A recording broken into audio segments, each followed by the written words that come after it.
Welcome to Armchair Expert. I'm Dan Rather, and I'm joined by Monica Mouse. Hi. Today we have a returning guest. I think this is Kumail's third appearance on the show. Yeah. He had a solo. He had he and Rob Men's Body-ish Rob episode. Mack, Rob, as you'll hear. which I still need to text him and find out You if this. do. I got to verify this claim. Shit. It's real. It should have been a part of I that. saw it online. Oh, it is? Yeah. Okay. Kumail Nanjiani is an actor, a stand-up comedian, and a screenwriter. He was in The Big Sick, of course, Silicon Valley, Stuber, Eternals, The Lovebirds, and he has a stand-up special that is streaming right now on Hulu that I loved called Night Thoughts. Please enjoy our friend Kumail Nanjiani. He's an armchair expert. He's an armchair expert. He's an armchair expert. Your friend makes sparkly water? Nope. Do you know Ethan Suplee? Yeah. You do. Yeah. The most special guy on the planet, right? He's a great guy, yeah. He's magic. But he texted me out of the blue. He's like, I know. He also had I'm gonna read he had a big body journey as well. He has the most impressive. He had the body most journey of all impressive. time. Yeah. Yeah, those before and afters. And I worked with him on Without a Paddle 21 years ago, and I think he was probably down to 330 from 410. 410. That was his max. In Butterfly Effect, that movie, Monica's rejoining us for the listener. She squirted. Yeah, I did take the option to squirt on Yeah. like Kumail. Don't say that. Don't give in. This is how you hold on. I have to pick my battles here, okay? Well, that one though, that's not one of the ones you pick. It's not. You'd be shocked. But Butterfly Effect, I don't know if you ever saw that movie. With Ashton. Exactly. Mm-hmm. Ethan was 4'10" in that. How tall is he? Like 6'2" max? Yeah, he's big. He's probably 6'1" or 6'2". Oh. 410 is, you know. That's a massive amount of weight. And I think I don't know where he's at now, but if you follow him on Instagram, he's like clearly in the 230 range. We used to go to the same gym. So Is that how you know him? No, I know him just from being around. Being He's a always been a famous super actor. nice guy. Him and TJ did a movie called Unstoppable, I believe it was called. With Denzel? the the I train don't know movie? who that is. Oh, there's a very famous black actor. Oh, John David's dad. Yeah. Yeah, so I think I met him through TJ back then, and we kind of stayed in touch. But then I would run into him at the gym, and I worked with his sister-in-law, Juliette Lewis. Oh, yes. You know Yeah. your stuff. Yeah. It's so good to see you. It's been a long time. Has it? It has. right? It feels like I haven't seen you in a while. We've texted, We've texted. but I haven't really seen you. You look big. You look big. What are you doing? Do you like it? Let's just start with, do you like it? I like it. When I hugged you, I felt it before I saw it. And did you like bounce off? I'm worried people are like bouncing off. Emily says when I first did that, she was like, it's like having sex with the corner of a building. Yeah. And that's what it felt like hugging you. It was like trying to hug the corner of a building. Corner of a building. Yes, we text each other often. You, Rob McElhenney, and I. Yes. And it's Rob Mack now. Rob Mack. Yeah. Is he shortened it? He changed his name. No, he did not. Legally changed his name. No, he didn't. Yep. In the credits, it says Rob Mack. Wait. That's so helpful Yeah, because I yeah. could never nail McElhenney. I know. I've never said it with confidence. My name is Nanjiani. Yeah. With McElhenney, I don't know where to stress. Is it McElhenney? McElhenney? I mean, Yeah. there's... And I once said his name wrong on here, and he texted me and he said, listen, this is how it works. If it's after the C, if it's followed by a vowel, then I'm checked out already. right. I've already stopped paying You attention. want to know the rule? Is it, what is No. it? Like McDonald's, because it's a little C and then a consonant. That's Mac. Now, I must have this wrong if he Mick, changed his Mick, name to Mick. Mac. Mick. Yeah, that's Mick. That's McDonald's. McDonald's.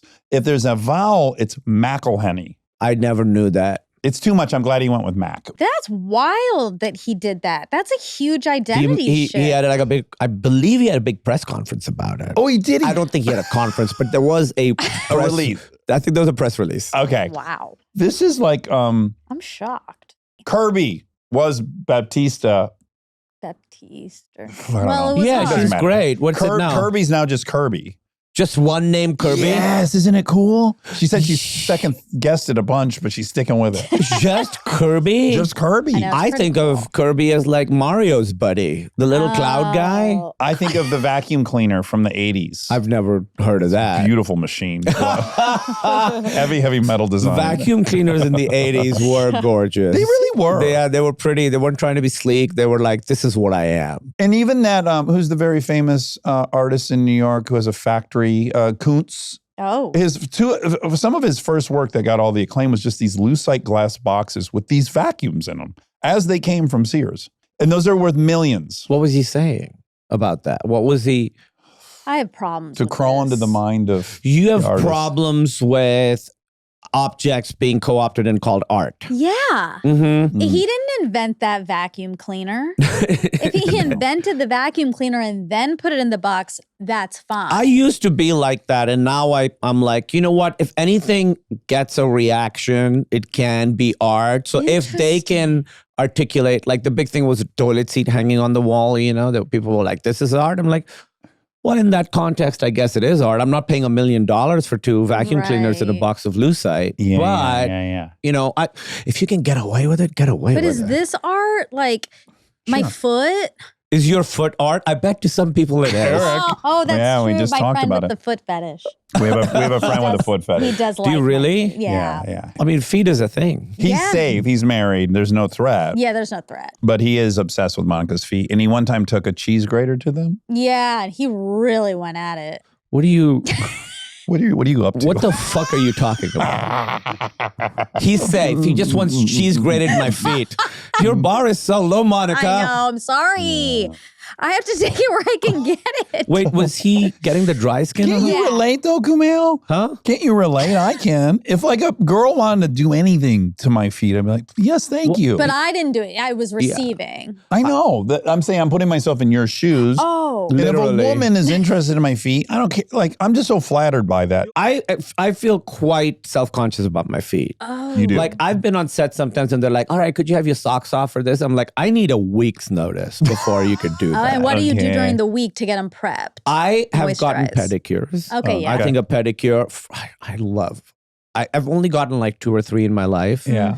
But it's such They're a good. so nice. It's so It is good. heavenly. Yeah. It has a bigger impact than it should. Mm-hmm. It really makes you feel good. I got somebody was massaging my jaw muscles today. And I started crying about my dead grandmother. I don't know what's stored over here. Like there's a lot going on in here. Wow. Years of trauma right here. Yes. And so I'm like, I need to like work this out. I just read something.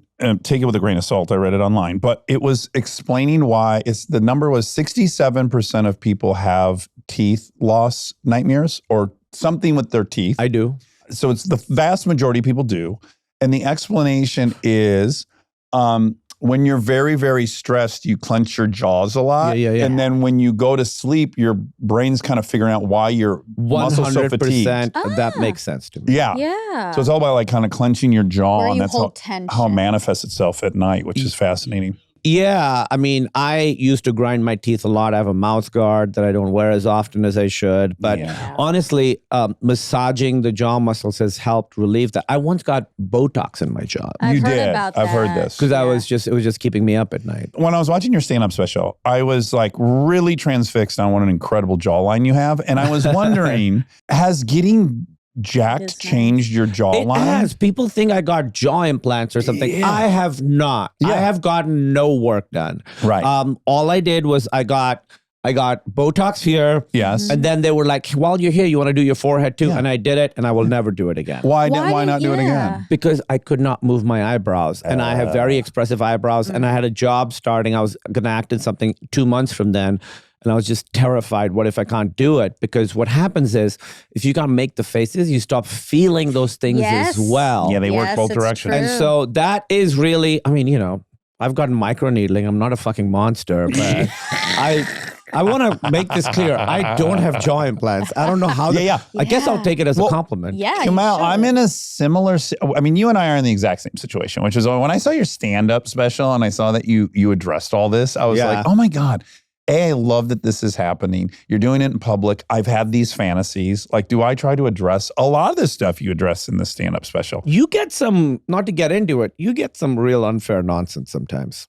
Well, thank you. I do. You should get into Yeah, it. I really do feel that. Okay, well, great. But I will acknowledge, I'll be watching with my children, like Parenthood we watch with them. And I'm The TV looking at it. show? The Yeah, TV show. And right, I'm of looking course. at it. And I'm going, oh my God, dude, I look so different. I know. It looks like I got some kind of jaw implant or something. There's something about your neck getting thicker that changes your whole... It really does. You know, body fat goes down. I think that just changes the shape of your face. I had a friend today send me a picture of us together from like 12 years ago. And I was like, I look like a child. Yeah. Yeah. So, I mean, right out of the gates, Monty, for Night Thoughts, his stand-up special, Kumail starts with like, okay, the muscles, like Let's Yeah. talk about they're it. not. What do you say? Like, I say, don't be scared of the muscles. They can't hurt you. They're decorative, which is totally true. These muscles are decorative. They haven't done an honest day's You work in their life. You've used them for nothing. I've used them for nothing except moving weight up and down 10 times. That is all they can do. yeah. Have you ever had the thought, like, over the last 6 years or something, when I add up how many hours I've spent exercising, Yeah. I have to admit I could have got a PhD in something. I mean, it's the most time I've committed to anything other than work. Wow.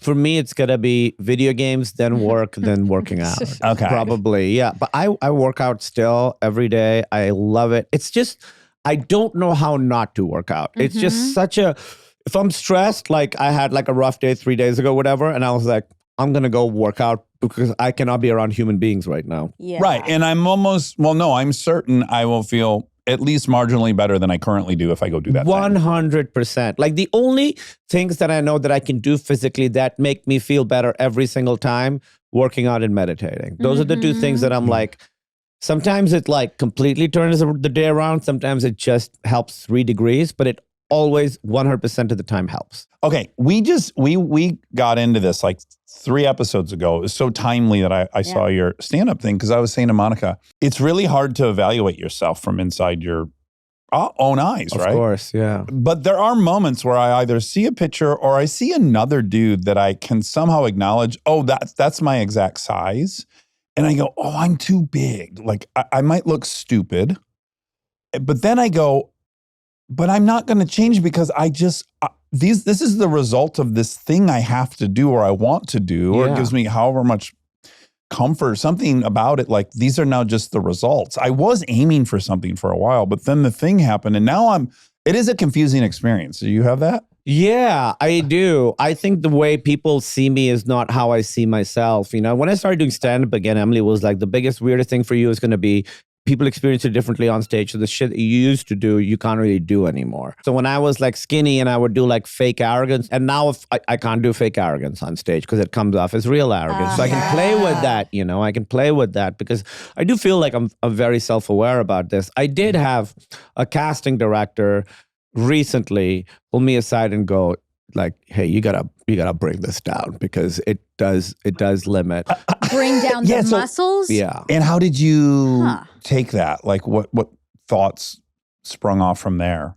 Also, is it racist? Well, I mean, how much time you got? I think there's some element of that. I think it's weird because there was some of that reaction to me getting buff, and I can't not think that was an aspect of it. Yeah. That like, you know, stay in your lane kind of thing. Like that's not what we want from you kind of thing. I don't know. I can't guess to it, but it just feels like that's maybe a part of it. My reaction to the casting director saying that to me was, at first it was panic because I was like, have I missed out on parts because of this? And I can think of one situation where I did. Okay. But I get so much out of it. And so I have started this is about a month ago, trying to work out differently because I do need it. And it's not doing cardio instead because the lifting of heavy weights does something for me. Like lifting big, heavy things affects me, makes me feel my body differently. And I enjoy that feeling too much. And I'll argue, because I do both. So if I go hike 6 miles, I don't for the rest of the day have this great feeling in my body. I have kind of a tired feeling. My back's a little sore.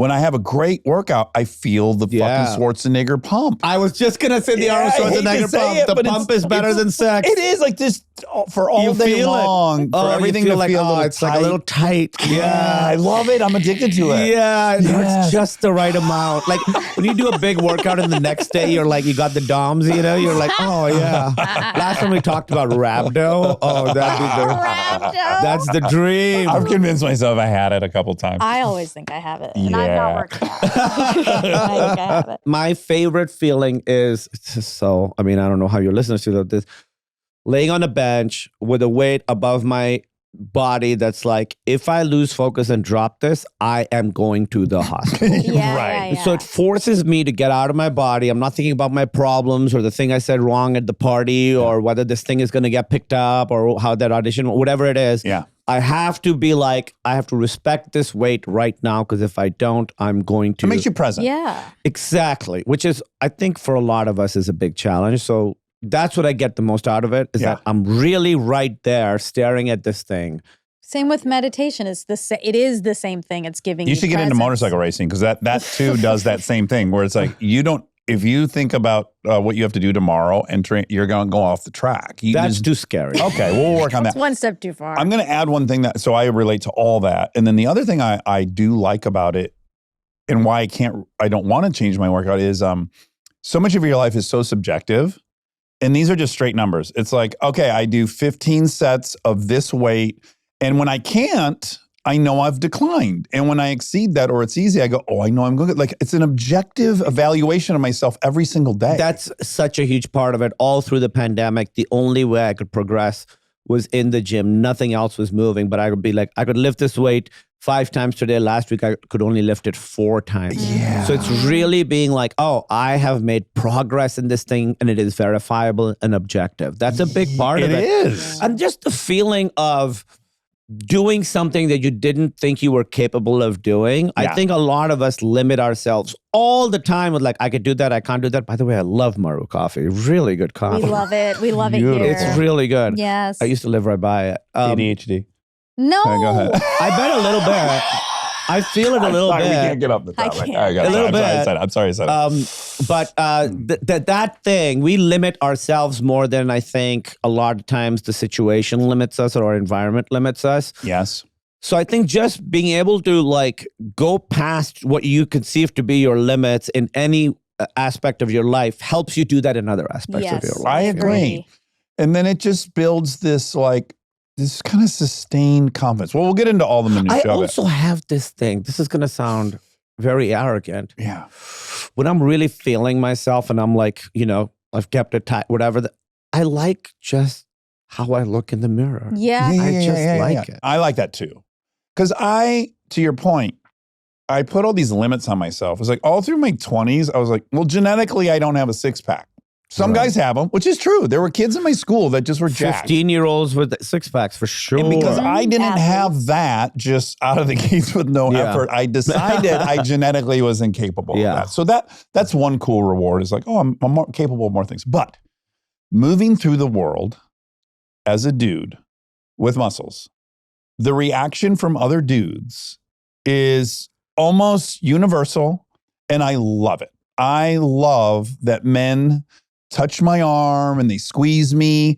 I just love it. This is so funny because I was telling Emily about this. I was like, guys will comment on my body all the time. And she's like, they're hitting on you. I'm like, they're not hitting on me. They're just commenting on my body. And then we were in New York for a few months. So you're out and about on the streets with more people. Yeah. And she saw it happen like 35 times where just obviously like guys who are not hitting on me, commenting on very specific parts of my body. It's so primitive. And it's so primitive. It's also the only time at the gym with dudes is the only time men feel can be physically intimate with other men. Touch, like touching you or whatever, like talking about, man, look at your quads, or like spotting someone when they're squatting, you're like basically butt fucking him, Exactly. It's the only time it's like a standing spoon. It's the only time men feel comfortable being physically intimate unless with they're other wrestling or some other sports. All sports in a sense are like homoerotic. We're so starved for any kind of 100%. affection. You are. What would happen if if that got cured for all men, that it was like, it's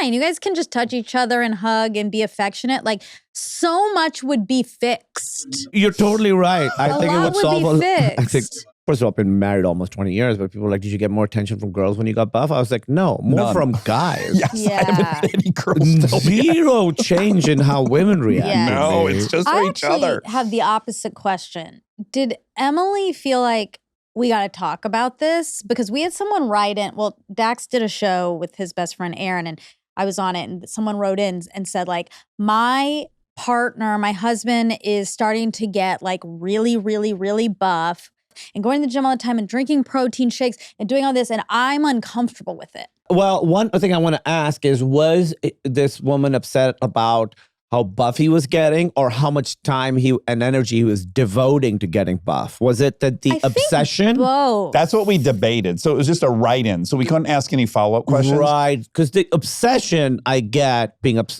like, hey, this is too much, Well, that was my point. Is like, is he not available for his duties as a father, as a Right. husband, as anything? If that's an issue, then that's obvious. If it's, I don't know this person, I'm afraid that this new version of them isn't going to love me. Yeah. I can relate to that, and I have a Yeah. lot of sympathy for that. But there's so many reasons, I guess. Yeah, for Emily, she did say, she's like, if we went on a first date and you were this buff, I'd think there was something really wrong with you. Right. Wow. Just because she knows me and has known me for over a decade that this happened, Right. she was like, oh, that's not going to come out. That's like the... I really fucking It's on did your... It's so green, dude. Yeah, we did. What are you spill. drinking? Straight chlorophyll?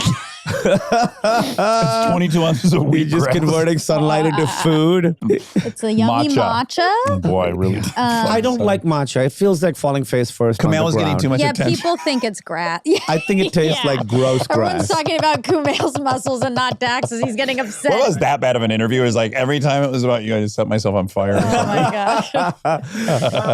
No, but this is interesting, I think. Emily Yeah. understood that it meant that I've always, since I was a little kid, I was like, I wanted to be a certain way and I wasn't. And now I get to be the way I wanted to be. And there's a lot to unpack there. But Yeah. I think for her, she always trusted me to go on whatever journey I wanted. Now, there are times where she's like, I like the way you look right now. And it's generally not like the biggest and most cut I've been. It's almost never that. Yeah. It's like when I'm a little bit softer, she's like, Yep. I think to me, this is the ideal like male physique that I want. Yes. And that's how I know it's time to diet. That's my cue to immediately. I'm not trying to impress you, honey. I'm trying to impress other men. I already got you. I just wonder when you're allowed to say to your partner, this is a bigger question. Like you marry someone or you fall in love with someone and then they change. People change over Yeah, time. of course. We all do.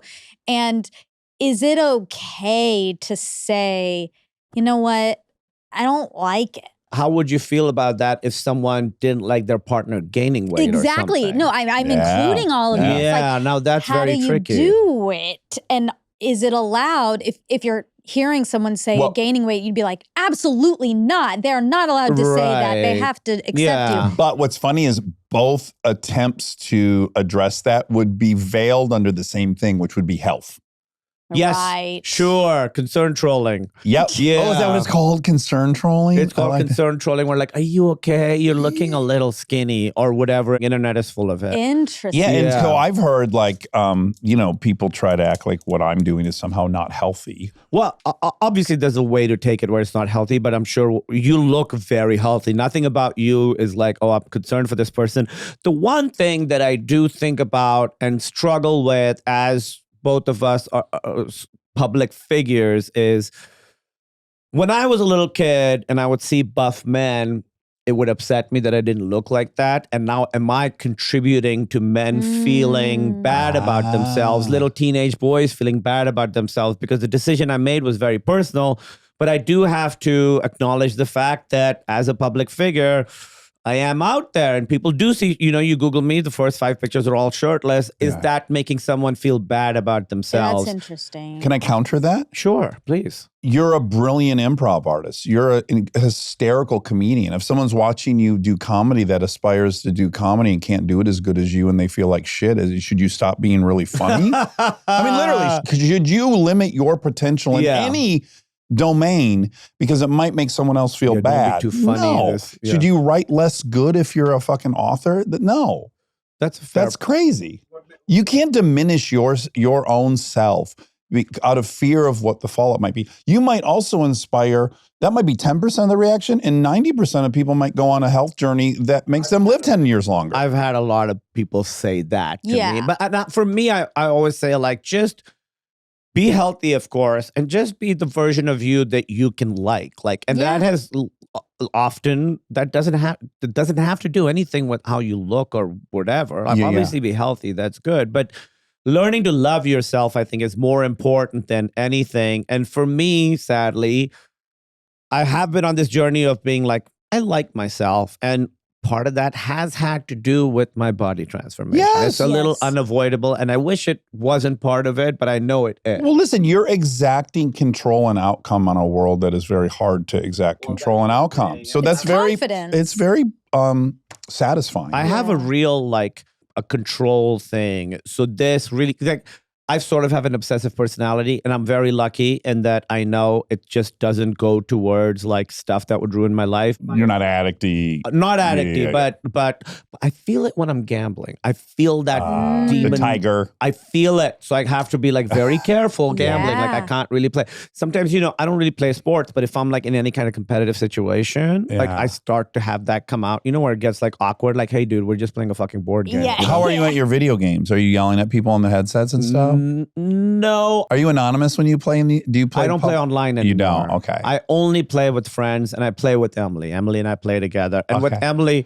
I've learned to sort of, because she's like, Not you be an cannot, asshole. you cannot talk to me like Yeah. this. We are still married. Can you think of something you said to her at one point in the heat of a video game battle? Then whenever I go, you gotta, she's like, you can't say you gotta to me anymore. Like, honey, Right. you gotta. We're just playing this game right now, and she's very good, and we can hang, But sometimes we play when we're high. Yeah. sure. And she'll be like, where are you? And I'm like, if you hit up on the controller, you gotta know by now. And she's like, gotta stop saying gotta. I'm like, honey, we've been playing this game for 3 fucking months. You're exasperated.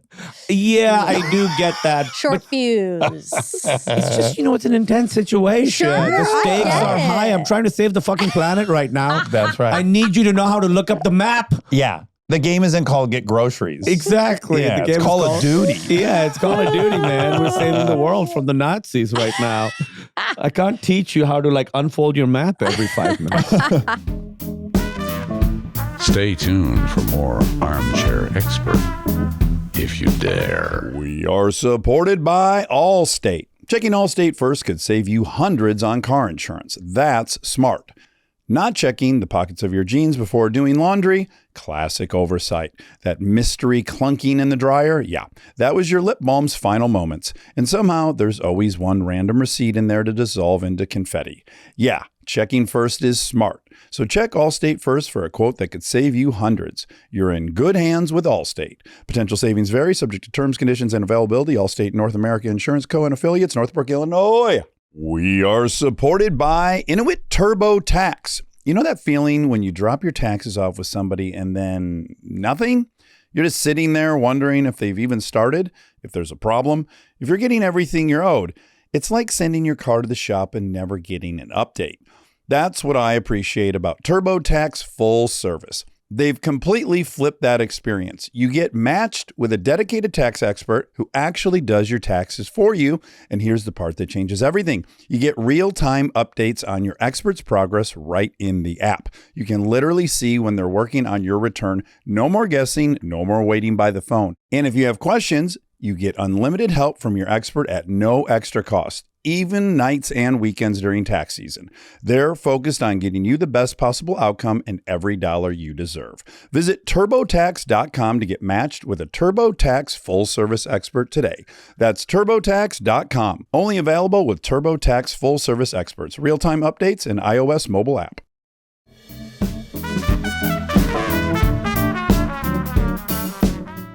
Okay, so in my dream world of the structure of this, like, I'd love to explore how we feel about it, and then I want to confront how other people feel as its own little Lovely. piece. I love that. But to continue with it a little bit, because this takes up a lot of my thought, and I love checking in with I you. love talking to you about this because very few people want to get into it. Like, Yeah. Sandler one time told me, and I'll never forget it. I had gotten in really good shape for this movie 20 years ago with Kristen called When in Rome. I played an underwear model, and I had gotten in good shape.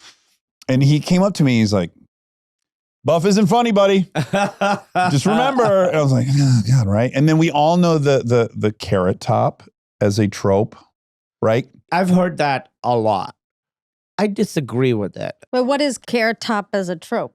Carrot Top, He's super jacked. he looks like he's a for real bodybuilder. Like, Oh, I he didn't looks know that. Jacked. and people bring him up constantly, like, don't be a carrot topper. You just hear carrot top a lot when you've got. Yeah, I know. You hear Carrot Top a lot for I've many never heard reasons. about Carrot And Top I'm more. saying to the person, not anything about Carrot Top. Do you think Carrot Top got less funny when he got buff, or did you just never think Carrot Top was funny? There you go. Yeah, I mean, I think. What do you think of that, one? Mark? Yeah. How's that? How's that? How's Okay, that? well, we can There's almost a lot see to his dissect. penis. Well, I was gonna say his quite slacks are. low. They could come up a little bit. They need to come up a I don't need to teeny know that the carpet matches the drapes. The mons pubis is on full display, but I understand he wanted to show off that the arrows. Okay. but he got carried away. Now here's the thing. The arrows. First of all, very nice body. It's not from me because yes, it's too. It's the hugging the corner of the building thing again. Mhm. But I think it's nice. Now, I do understand. Looking at this for the first time, I can understand what they mean when they say it's not. How can that guy be funny? It's because whoever created this body, not God, like who did this to themselves, is taking things very seriously. You have to take life very seriously to look like That's that. an interesting point. And that's the only good point I've heard about Thank this you. exact thing. However, John Cena is very, very funny. He and is. like Hysterical, super yeah. jacked. Yeah. And I think you can take certain parts of yourself seriously and not other parts. Like, I truly don't think I'm less funny because I'm buff now. Yeah, it doesn't really, absolutely. because I think you have to always have a level of self-awareness. Like, he has to understand that that's a little bit ridiculous. A lot. Yeah, I understand. Like, when I had when I put my pictures out, I understood that it was a little bit ridiculous. I understand it's a little bit ridiculous that I am like jacked now. So I think you have to have that level of awareness. Yeah. It's when you take yourself too seriously, I think that is the death of comedy. Yeah. Yeah. And I think the other thing that is the death of comedy is people wanting to be cool. exactly. Comedians can be cool, but someone who's like wants to be cool and a comedian, I don't have any time for that. I will I say agree. though, one aspect that is true is generally comedy works best when you are put upon. Sure, low status. Low status, exactly. So when if Carrot Top's stand there like that, and then his That's a really boss good is denigrating him, and he's a foot and a half shorter and is a mess, Yeah. you kind of don't give a fuck. You're like, oh, if he wanted, he'd crush But him. you know what? Like, did you watch Peacemaker? Not to go back to John Cena again. Yes. He is the jackest guy in there. He's like a superhero, but he is put upon the whole time. That's true, but it required people with superpowers to out status him in a way. And he's so dumb. He's so dumb. His stupidity is his Achilles. Oh, yeah, that Right. helps. That is that helps. So yes, we could play like big dumb idiots, like DC Cab. I'd Would love. be really fun to play I a just big dumb don't idiot. think. I mean, you could, but you'd really have to suspend your disbelief. That's another. I mean, we know you're not a big dumb idiot. Are you saying John Cena is a big dumb No, idiot? I love John Cena. Seems like I love John Cena. We had a great guest. Yes. Go check out he's that awesome. episode. He's so talented. You played a lot of dumb idiots at the beginning of your career. Yeah, you're very good at it. I mean, Idiocracy, good. that's such a great performance. Real and you're, dumb, yeah. All You're of a the real dumb Baby idiot. Mama. You played a lot of them. I specialize in dummies. Yeah, But I bet now, it'd be less fun. no. I bet it would be harder because you now have shown yourself as your real self that is smart. And you have comedy specials that are smart. Like, people know you as smart. It might be hard to be like, he's acting dumb. I think acting dumb is a difficult thing. And a few people who are smart can do it. Adam Sandler is one of them. He's obviously very smart. Did you guys see Jay Kelly? Not yet. No, He's so good in it. really. I heard Yeah, it's and not a dumb idiot at all. And if you know him, he's not a dumb idiot at all. No. But he's good at playing dumb idiots. The other, Have you guys seen this movie called Twinless? Mm. No. It's a small movie, came out this year. This actor, director, writer wrote it, stars in it. And Dylan O'Brien. Do you guys know who Dylan O'Brien is? No. Dylan O'Brien is a phenomenal actor. If you look him up, you'll be like, oh, that guy. He's Yeah. like, young guy. He's like 30. Very smart guy. Always plays smart guys. He plays a dumb guy in this. And it's an incredible performance. And he's like subtly dumb. He's not like comedy dumb. Yeah. He's just like dumb in ways of people that you know. Yeah. And so I was talking to him about it. I was like, how were you able to do this? Because that is something I think about a lot. I'd love to play a dumb guy. Mhm. How do you do it? It's a very tricky thing to be able to do. What was your trick to doing So it? I think the key is you have to think you're much smarter than everyone you're talking to. Interesting. You have to be Okay. condescending as a dumb guy. Uh-huh. Like Frito's like, are you fucking, everything was like, Yeah, are yeah, you yeah. stupid? Yeah, like he yeah, thought yeah. everyone was stupid. Right. And then he was a That's genius. good- Right. It's the Dunning-Kruger is. effect. It Yeah. is. Yes. Oh, that's funny. That's a good The hack. less you know, the more you think you know. It's like what they say, to act drunk, you have to try and act sober. Which that Exactly. one eludes me a little bit. I've had I to play know. drunk and I hate it. I've played drunk a few times, and I think one of the keys I learned was, what kind of drunk is this? Is it angry drunk? Is it happy drunk? Is it stupid drunk? Sloppy. And then you lean into that. So if it's happy, you lean into the happy beyond like any kind of reasonable thing. You know who does a really good job? Evan Peters in is he in Mayor of Easttown? Oh, I Is love that that the show he was in? There's a show where he plays drunk in one scene where he hits on his partner. And it's a really remarkable scene because he goes through every kind of drunk person, which is Oh, like wow. the drunk person who's down on themselves, the drunk person who has too much confidence, the drunk person who's too sad to have. Emotional, too sappy. yes. Yes, in one scene, you see him do all those different kinds of drunk, and it's a Yeah. really, That's interesting. really great performance. I think I just attacked it with fear. Like, oh God, I gotta do this fucking thing. That's the thing I've learned in my relationship with Emily is that all the stuff that I hide from her, like I'm sad, I'm scared, often the anxiety of starting a new job, right? That was just mine. If I say it out loud, it makes it real. I say it to her and it actually takes its power away. That's the Yes. biggest thing I've learned. One, I do it as a way of apology, like, hey, I'm in a weird place. I'm starting this job on Tuesday and Yeah. I'm like a little bit nervous Yeah, to walk pretty onto certain this they fucked up by casting me. Yes, That's what I'm feeling today. all I have to do is get to rap before they find out. Every set I go to, I think of Eric Stoltz getting fired from Back to the Future. That dude shot 6 weeks. He shot 6 weeks. Yeah. And then they fucking fired him. And he's Yes, collecting his boss tough. as he's walking out. Everybody else has a job. Yeah. The person who plays the grip has a job. You're the only one who doesn't have a job. Of Yeah. 200 people. Of 200 people, Yeah. you're the main guy, and you're the only one who doesn't have a job. No, that's rough. And Yeah. good for him. The fact that he can come back and be in Pulp Fiction and be He's like incredible. fucking so stellar. Yeah. Okay, now let's talk about the reaction. So what happened was I talk about this in the specials, but do you know Michael Rosenbaum? Do you guys know I know him very, very, very well. So I did his podcast and we talked about me. That's where it all came from, is Rosenbaum's? Yeah, it came from Rosenbaum's podcast. Oh, and he wow. was like, he felt so bad about it. And he was like, I was like, dude, honestly, this is a fucking gift. Thank you. I know how to end my special now, I didn't know. Yeah. So it all started from that. Well, really What quick, Monica happened? doesn't know. Yeah, He was what did you talking say? about the heartbreak of Eternals and it sending him to therapy. And And people there was a big reaction, backlash to, and I understand them saying like the privilege of the bad reviews send you to therapy. And I talk about for 15 Oh minutes. my God. Yeah, it was a lot. yeah, It's yeah, also, yeah. Men feel weird about going to therapy all that. There's a lot wrapped up in it. I'll give you all the gory details. My pictures, I put those pictures out December of 2019 while I was shooting Eternals. I was going into Christmas. We were going to shoot till February, but I was like, I don't know, this might be the only time I look Yeah. like this. Yeah. I got 2 weeks off and like pastries in London are really fucking good. So I don't know if I'm ever going to look like this. So I asked the trainer and I was like, hey, get some baby oil. I'll get a razor. Let's get these pictures going. Yeah, Because I yeah. don't know if I'm ever going to look yeah, it could like be the this. last time of your entire life. Yeah, so I wanted these pictures. I did it. I put the pictures out. Initially, the response was really, really, really good. But then what happened was in 2020, the pandemic happened in March, right? End of that year, my wife and I took it very, very seriously. We didn't leave the house. She's got a immune condition. So I was in a real bad place. Stills? Stills. adult onset Still's disease, and now she's been diagnosed with another thing, which turns out is probably a combination of those two.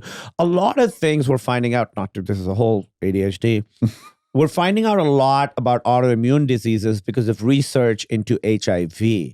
Because when you have HIV and your immune system starts fucking up. Yeah. So now there's a lot of research into this, and there's a lot of therapies for this that are way better. So Emily's on a new medication that has changed our lives. So then we're in all the time, and on Christmas we got this gingerbread house. We made it, and it's just a picture of me sitting next to a gingerbread house that my wife took, and we hadn't seen a human being in a long time, right? Yeah. Now it's January 2021. And I think part of what happened is people were like, well, 2020 sucks, 2020 sucks. 2021 will be better. Now we're in 2021 and there's no vaccine in sight and we still can't leave the fucking house. So I think particularly January 2021, people were in a real fucking place and spraying it everywhere. I think I was one of the victims of this. Yeah. I was watching The Crow with Brandon Lee, R.I.P. Yes. I'd taken an edible. I was high out of my mind watching this movie that I used to love as a kid, watching it now being like, do I still love it? Yeah. And a friend of mine texted me, he's like, hey, I'm so sorry about what's going on online. First of all, no. public service announcement to all friends. Never do that. No. Okay, so you Okay, post this so- picture. I'd posted this picture a few weeks before. So my friend texted me, I was like, what are you talking about? And he was like, oh, you don't know? So I go on Twitter or whatever, and there are literally 10,000 responses. And it's that picture of me, and I'm like, obviously just like smiling with the thing, I'm high. And you could see that the way I'm sitting, like I just look like I have a big jawline, right? Okay. And it's just people making fun of my appearance. Oh, Like literally 10,000 comments. it's so And it hard. fucking destroyed me because as a kid growing up, I was very insecure about my looks, and I'd done all this work to move away from that. And this made me feel like a little kid. Yeah. I'm watching this movie high out of my mind, and this is happening. And there were 2 full days of it sort of trending on Twitter. And it was like a big thing that people were just happy dunking on, the way I looked physically. Yes. GIFs and memes were going around and all this stuff. Again, in the grand scheme of things, probably not a huge thing, but I was very aware of it. And so I would tell Emily every day, I would check in with her. I was like, I'm not going to go on Twitter. I'd be like, is it still happening? She's like, yeah, it's still happening. It's still happening? Yeah, it's still happening. And I remember it took like 2 full days of that because I think people were frustrated and needed to take it out someplace. So that started with that one specific picture. And then it went on to pictures of me being buff. It set off a cottage industry. It set off a cottage industry calling me grotesque and monstrous. I talk about all this in the special now. So that was like the big backlash, January 2021. And I think of like all these things, it has more to do with what they're going through than what I'm going through. But I really felt very like singled out and attacked for that whole time. Again, people have much bigger problems than this. But for me, it was a pretty intense thing. Yes. Yeah. So that was like the backlash to my transformation that ended up happening a little bit over a year after the initial pictures came out. Interesting. And you were also dealing, I'm sure, with, had Eternals come out yet? No, Eternals then came out later. Still, at least you have that positive thing in your mind. Dude. That's basically your safety net during Eternals all this, right? kept me going Yes, all yes. through pandemic where I was like, wait for this fucking thing to come out, I'll be guys. laughing. We'll talk about this body in 3 months. 100% the entire time. I was like, wait till this comes out, you know? So, and part of that, it's totally my fault. I'd put too much into this thing that I should not have put anything into. I had a great time making that movie. Meaning you put too many expectations. Too many expectations. Yes. It's going to change my career. Kumail, we've had so many of the same moments. It's really wild. It's really wild thinking like you're from Pakistan, saw a guy get stabbed to death in the street when you were a kid. And I'm shot, sorry. Seemingly there'd be no parallels. But like I similarly had directed Chips. It tested through the roof.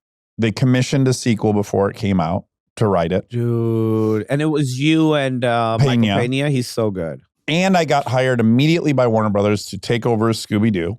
I'm getting asked to come fix some scripts and maybe direct another thing. And I go, the next 10 years of my life, I'm going to be writing and directing.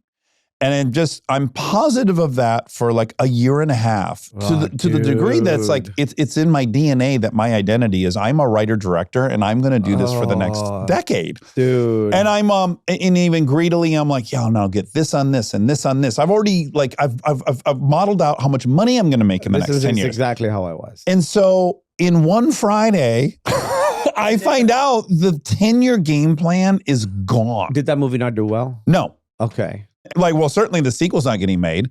All these other things and meanings, like they just shrivel up. What we both did was build up this thing that Because we want safety. It is truly I want safety. a devastating experience. Yeah. When that happens. It's my fault. I'm taking full Same. responsibility. No one should feel bad for me, but I did plan out my entire life based on something. Yeah. And that really changed on a Friday afternoon, which I think a lot of people suffer setbacks, but they're pretty dramatic in our business. That is pretty dramatic because it does. People's lives change overnight. You had signed on to do 6 Marvel movies. I signed on to do 6 Marvel movies, a video game, and a theme park. Right? Oh, yeah, so of my course you thought the God. next decade of your I life was like, the next that. decade of my life, I'm going to be doing those movies. And then between, one for you, one for me, I'll Yeah. do like little indies. So and all people this shit. think when they hear that, they understandably think like, oh, boo-hoo, you won't have that thing. But what they're missing, what the pain and hurt is like, my safety just vanished. It's not about being famous or whatever. It's just like, I knew what I was going to do for 10 years as if Yeah. I were a physician that knew I could do my job for the next 10 years. And I found out I can't. Especially for us, it's tricky. One, we're getting to live our dreams and suddenly our dreams are getting bigger and now I'm going to get to do this and this and this. And it's like, it's self-serving, but it really is. You're like, the purpose of my life is to make stuff and now I'm going to get to do it. How fucking Yes. exciting. And it happens with comedy guys, I think, specifically where, you hit and then you get a window. Right. And Mhm. sometimes that window closes. And when that window closes, you don't know if it's opening up again. And it happens to actors too. Look at Brendan Fraser, right? Like for so many years he did, Yeah. and then he won a fucking Oscar. Yeah. But that's rare. But that's why we love it so much because it Yeah. is so brutal and you generally get shown the door and it never reopens. exactly. Yeah. It is brutal. We've picked a very difficult business to be in and a very vulnerable. You're naked. If you write something, you direct something, you put it out there. You're like, here, this is the inside of my body. What will you do with it? And people are like, we don't like it. We will stab your spleen. Well, it's also like people forget that actors are very fragile. It's it's actually what makes an actor good. Prerequisite. We're Yeah. very sensitive. So Yeah. sensitive, and it's a part of what makes acting doable. But then you become famous and people don't give a fuck. No, they don't. And they think it's okay to tear you down and Yeah. whatever. I understand. I think we're coming from the same place. I don't want one person to feel bad for me. No. You cannot feel bad for someone, but you also don't have to be a part of hurting them. Well, that's become part of it now. Yeah. Is this like dunk session that goes on where people get very excited. Again, boohoo actors. But it is interesting. You're exactly right. Most actors are very sensitive. It took me years to understand that. And it wasn't until a few years ago that I was like, oh, I was a sensitive 14-year-old and now I'm a sensitive 40-whatever-year-old. Yeah, exactly. Yes. Yeah. The only question mark I had when I heard the story is like, how Emily was a practicing therapist for like 9 years or something. Or No. 6 years or Yeah, I would say for 6 years. she did it in right. Chicago, she did it in New York, she did it. That's it. Okay. North Carolina, then Chicago, then New York. Okay, yeah. great. But you were married to a therapist. Yeah, in the beginning, yeah. So the notion that it took you so long, It was after Eternals came out, Yeah. like I said in that thing, and you're It like, was I'm never going to work again. I just realized I was like, it wasn't even really that. It wasn't external circumstance. I understood it's my reaction to the external Mm. circumstance that's fucking me up. Yeah. And I'm hurting myself by thinking the same thing over and over and over and over. I remember being on this flight. This might be too much information, but we're on a flight because we're doing like a world press tour for Eternals, right? Being on this flight in first class, laying in the bed. Yeah. I've got Wi-Fi and I'm just laying there refreshing Rotten Tomatoes over and Oh, over. And I remember in man. that moment being like, this is not good for Not me. healthy. This is horrible. Yeah. By all accounts, I'm in this Yes. like awesome bed. I just ate a Yeah. full 3-course meal on a fucking airplane flying to London. Right. And I ate. You've made yourself miserable. This is the most miserable I've ever Yeah. Yeah, you took this chance to feel great and you made yourself miserable. What's great is even though you're not an addict, you've experienced what it's like when you're driving to the dealer's house and you're about to relapse, which is like, That this is a bad idea. This is a bad idea. This is a bad idea. I know exactly the feeling you're talking about. Before you've made the mistake, where you're about But to you're make en the route to do it. Wow. What is that like? Can I ask you, what is that like? Because I think I know that feeling. Yes. Well, it's the frontal lobe is going, don't do this. It's going to end in 4 days. All the wreckage. And then there's this body surge of endorphins, I guess, emanating from your reptilian brain that's just like, it's giving you a little hit of what's going to come. And it's like this battle between this very visceral feeling and then this intellectual debate. And for me, just that surge of endorphins wins. You go, I'm going to be really disappointed in myself, but I also in 15 minutes, I'm not going to give a fuck about that disappointment. For a very short period of time. Exactly. No, it all, it never works. That's where the shame comes in after, because Right. then Because you're you knew like, better. yeah, you're like, I knew this was going to happen and I still did it and I can't That stop. is so. Did you, Powerlessness. when you're driving to the dealers Yeah. and you're like, I know I shouldn't do this, but you're going, were you ever able to turn around? I have accomplished that maybe 3 or 4 times. It's been more that I'm at the bar. I decide I'm already there. I'm with friends. You're at the bar. I'm at the bar and I decide, you know what? There's no way I'm going to go through every Christmas without getting buzzed again. I make this, these really over the top declarations. Like, am I really going to live the rest of my life without getting buzzed at a bar at Christmas with the Christmas lights on? It's like, this is some essential right of mine that's been taken. And then I've started to build the case, and I have been able to leave there. But if I've gotten in my car and I'm en route to the dealer, Then I'm gonna you're get going there. It's already decided. It's getting in the car. Oh my God, that is really interesting. So like when you open up the phone, I know it's already you're too late. you're in the car on the way. But it's weird because it's a negative feeling, but it does feel like a certain kind of self-harm that I had gotten addicted to. There was an addiction to feeling that hurt, that anger at myself and everyone around me. It is like a very living feeling, it's a very alive feeling. Because now this is another fun thing that comes from AA, which is self-aggrandizement and self-pity are the exact same sides of Could two not coins. agree more. So like what feels like, oh, poor me is really indulgent and self-aggrandizing. It's like, A, you're too important in the planet. No one gives a fuck about your movie. No one knows. Like you've elevated all this stuff. So that was helpful for me to connect like, well, I would never be self-aggrandizing.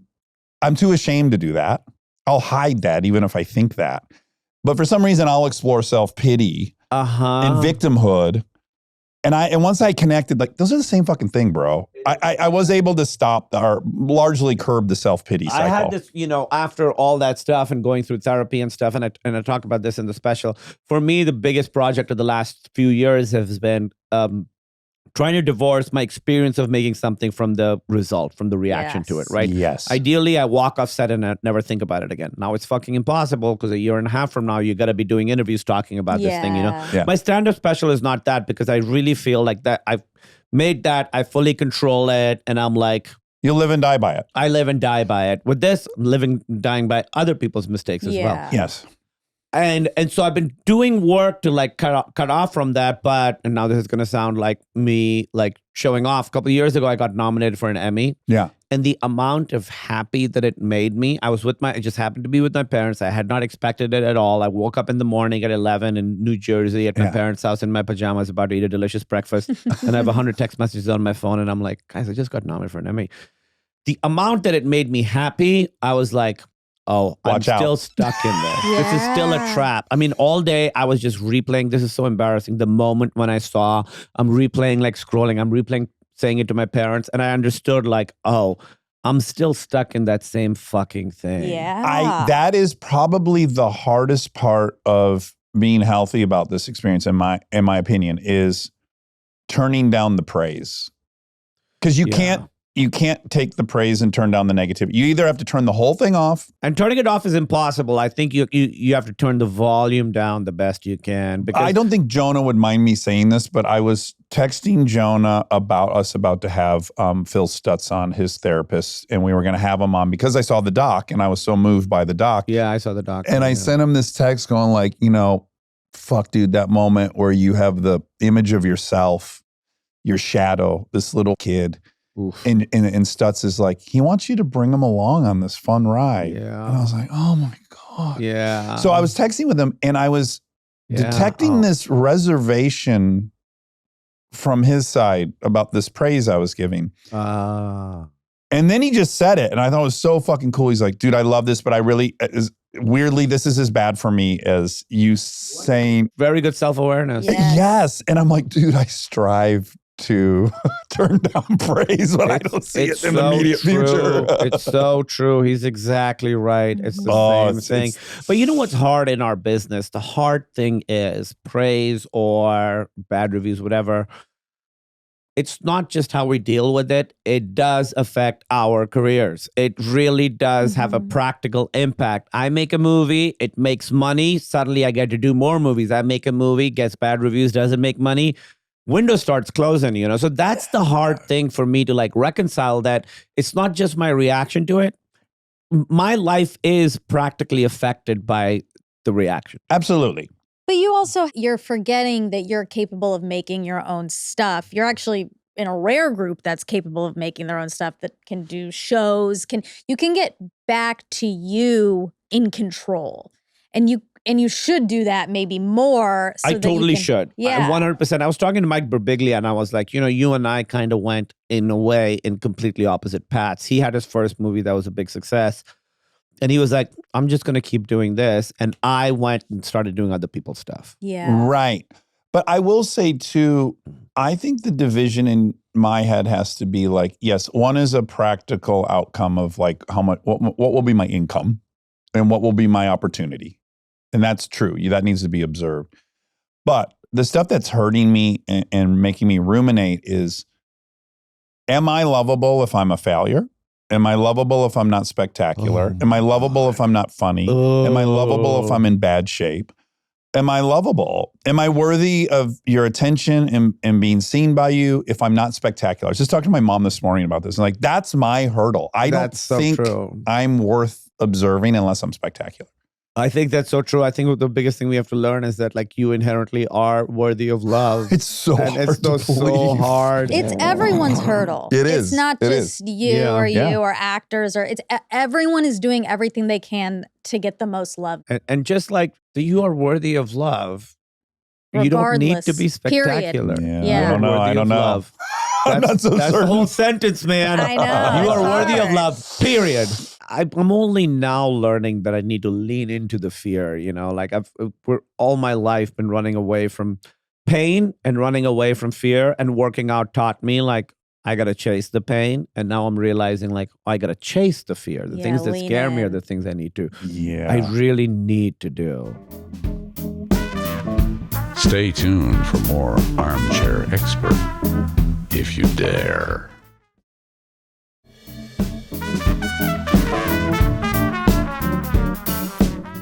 Okay, now I want to theorize, because I had some takeaways. Again, I can't put too fine of a point on the fact that I really loved your special. I Oh, mean, thanks, buddy. it's called Night Thoughts. And boy, did you describe 3 of my 7 nights a week of sleep. Monica's heard it ad nauseum. Yeah. So I think I have no anxiety. I don't have waking anxiety in general. I go to bed, 3 a.m., time to fucking think Isn't about that- something I don't care about once I'm awake. Exactly. Can I give one joke of yours away? Because I think Monica Sure, will of love course. it. He wakes up and he writes down his stupid night thoughts. And one of them is, why do white people get all colors of eyes and hair and everybody else only gets black eyes and black hair? That's a very fair thought. Black people, Asian people, Hispanic people, we I just get know. black eyes and black hair. I know. It is crazy when you point It's it out. crazy. What is I going on? hate it. It's not Just fair. adding to the unfairness. It's insane. Oh. Yeah. Now I'm going to be thinking about sorry. that. I just was like, that joke has gotten a weird reaction a couple of times. Oh, it has? Yeah, like the Comedy Store, somebody got angry at me and they got kicked out. Oh, what It's did like, they say? dude, everybody needs to relax. Did a white person get mad or? Yeah, sure. Of course. Sure. Of course. Sure, it was a white person. What does Joyce say? The caucasity. Yeah. Oh, Like the yeah, audacity Joyce of says that. Caucasians. The The caucasity. caucasity. Wow. What was his objection? He was saying that's racist. I was like, No. he was very drunk. Okay. He was very drunk. He was playing in that scene. He was like, "Yeah, this is the racist version of drunk." This is the night. That's right. This is the night when I'm drunk. I got late racist. in the night. And he probably regretted it. Yeah. This was late in the night. I don't know if he regretted it, but he was like the security guy who kicked him out was like he was trying to connect to me, but like that guy's fucking racist, right? And Oh my God. it was like, no, get the fuck out. I was like, that because the security guy was white. Yeah. Wow. I'm so glad you watched it, dude. Oh, I Thanks loved so it. much I for loved it. watching it. Yeah. And when you get into the reaction, you kind of synthesize the reaction into 5 really common threads that people were barking at you online about. And I've given this a ton of thought because I have a different version of it unrelated to muscles, which is I've been with Kristen for 20 years. And there have been hundreds of articles about why is she with this guy. What? Really? Lists of top 10 hot girls with ugly That is guys. so disgusting. I've It been makes me dealing so with upset. that for less now since the podcast, but for the first 12, 13 years we were together, there were hundreds of these lists of ugly guys with hot girls, and I'm always on it. The worst. And my reaction was like, A, I'm so hurt and insecure when you say that. Then I'm defensive and arrogant. I'm like, go meet my other girlfriends. They've all been hot. Fuck you, right? I have this defensiveness. Yeah, sure. And then when I calm down, I have this, I really get into it. I'm like, you know what's so interesting? I know what's going on. I think I know what's going on, which is like, and it's just beat into us in elementary school and in school, which is like, there's strata. You're born into them.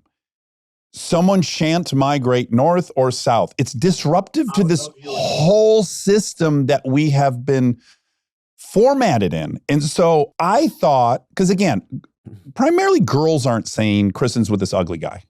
Guys are saying Kristen's with this ugly guy. They're threatened. And I think, shouldn't that be encouraging? Even if that's your conclusion, like this 4 got this 10, isn't that life affirming and positive? Like, doesn't that say you could achieve anything? Like, I thought it would be comforting to dudes like me that are normal I looking. think it's the opposite. And I think that was some of the reaction to me getting buffed. Thank you, because that's I mapped on that. I get the muscles thing less than you do. I certainly see in the comments dudes going, so fucking roided out. This dude's so roided. Always if I'm with Kristen in a photo, then the guys come out hard. This roided out motherfucker. For the record, I'm not on steroids. Unless you count testosterone as a steroid, which I guess maybe technically it is. I am on testosterone. It's technically yeah. But I'm not on the other great ones I'd love to be on. If I was going to die in a month, I would be on all of them. Yeah. Yeah, so I get it, but I didn't get it the same way you did. And I think it's a little bit because I'm 6'2". And then maybe For white, sure. like you guys were talking I about do think that's part of it for me is, obviously in Bollywood, guys are super jacked and it's fine. But here, it's like you're a nerd or you're like a terrorist. Yeah, what was that and fucking incredible movie that took over Netflix I loved? Triple R. Those guys are fucking beefcakes. Well, I mean, when I went to my trainer, I was like, I want to look like this guy. From Triple R? No, this was a guy who's a big star still. His name's Hrithik Roshan. He's like super jacked. He's a great actor. Okay. He's got an extra thumb. That's like a thing a lot of does? Indian people have. An extra- No. Really? Yeah, I don't mean like 40%, but it's like, Septidactylia? is that what it's called? I think so. It's a little like extra useless thumb. Yeah, 6 digit. Wow. 3 thumbs up. Yeah. When he likes a movie, he can really communicate it. Okay, so really quick. Now we must acknowledge that we're guilty of the thing that hurts us, which is like you and I know this guy's a huge star. He's jacked. Yeah, he's got an extra thumb. I don't mind saying that. This guy's like an idol. He's gorgeous too, yeah. But that guy, should he ever come across this podcast, which he won't, he'll be hurt that we're talking about his 3rd thumb. Or is it something he's super proud of? I don't know. Because he could give a shocker. He could go whatever a new shaka is. You don't- oh my God. 2 in the He pink, gets 4 in No, the he stink. meant I know. I knew this was. He didn't mean the shocker. I did. Oh, you did? I just mispronounced it. Yeah. Oh, Yeah, the shocker. well, What is what's it? the other? The shaka? Yeah, maybe that's what I it. thought you were No, also- I mean, 2 in the Two big, in the 1 in the big, stink, okay, and then got it. 4 thumbs on the Yeah, he clitoris. probably wouldn't This like guy's a this. king. Yeah, my guess is you wouldn't like this, or maybe you would. Maybe you would. So anyways, often when I'm feeling really sad and self-pitying and hurt, I have to recognize I too do it. Do what? I talk about people in a way that I don't think would hurt their feelings because they're so high status, I don't think they would care. I know, and we're wrong. genuinely have been trying to be better about it. Like if someone makes fun of, oh, look at how much work this person got. I'm like, first of all, it's their fucking decision, whatever they did. And what upsets me about what you said about you and Kristen together is these parasocial things where people think they know someone's relationship or how someone actually feels about someone. I think it's so unhealthy. You don't know me. You don't know my life. Like people will be like couple goals or whatever. I'm like, you don't know what our life is. You don't know what my relationship with my wife is. Like there's you have no fucking idea. So people like, sort of build us up sometimes to be like, oh, this is, You're a dreamy couple. I totally get couples goals. People will say like, if they have a breakup, I'll stop believing in love. I'm like, don't fucking do That's too much that. pressure I am for not one. anything. We're not, we are truly nothing to you. Yeah. And this should not be any kind of standard or anything. I mean, what they don't see is how much work we're doing behind the scenes. Oh, yeah. I'm absolutely in love with Emily. My favorite. You don't even know her enemy. name. I said enemy. I love enemy. My frenemy. What they don't know is, relationship is not always. It's not always easy. Like it's very fulfilling and satisfying, but we got to keep working on it. There's like work. Two Of people course. coming together in any capacity. How about this? How is it Almost happening? impossible. I got friends who are in thruples now. I'm like, what are Oh you my doing? God. Do you guys know Do you guys know people? But we who are watch in, like, we watch couples therapy, Yeah. and every time I watch it, and there's a throuple or something, I'm like, guys, it's just it's hard. It's too hard for two people. It's too hard for two people, and three, like you're making it exponentially more. It is complicated. exponential. Yeah, it's like going from one kid to two. Because it's each pairing and then all three of you together. Like we only got like one way. This is like one way, two way, three ways, four ways. Well, also like Kristen and I share an identity if we are out at a dinner party. Right. Like we're literally this one identity that plays off each other and has stories. It's like, what is this shared identity of this throuple when they come to your dinner party? Yeah, how could you not know? Like if you're in a throuple, be like, you know what? I think this person loves that person a bit more than they love me. Like, and that's gotta be true, right? I mean, how is it possible that everyone loves everyone equally?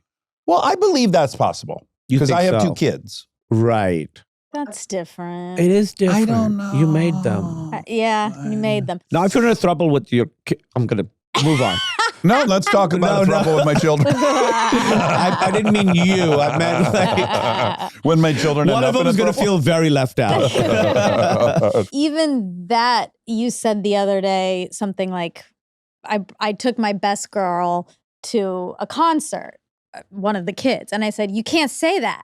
And he said, I have two best girls. And I said, nope, no one wants to hear that. Like, so yes, I do think I do have in two best girls. thruples, I think the love changes. It's like It has we're to. close right now we're close It's right now. gotta But then the be. pain on the other person who's on the outside in that moment Yeah. and trying to fight their way, that's too much. I can speak to a three-way. I've been in some three-ways in my youth. That feels easier to navigate than a Yeah. relationship. And how were those? Well, what I can own Could up not to. wait to bring it up. Could I not. know. What I can own up to, and that is inevitably, I felt like, no, I wish it was just me and this person. Oh, really? Even in that, you got a best girl. Yeah.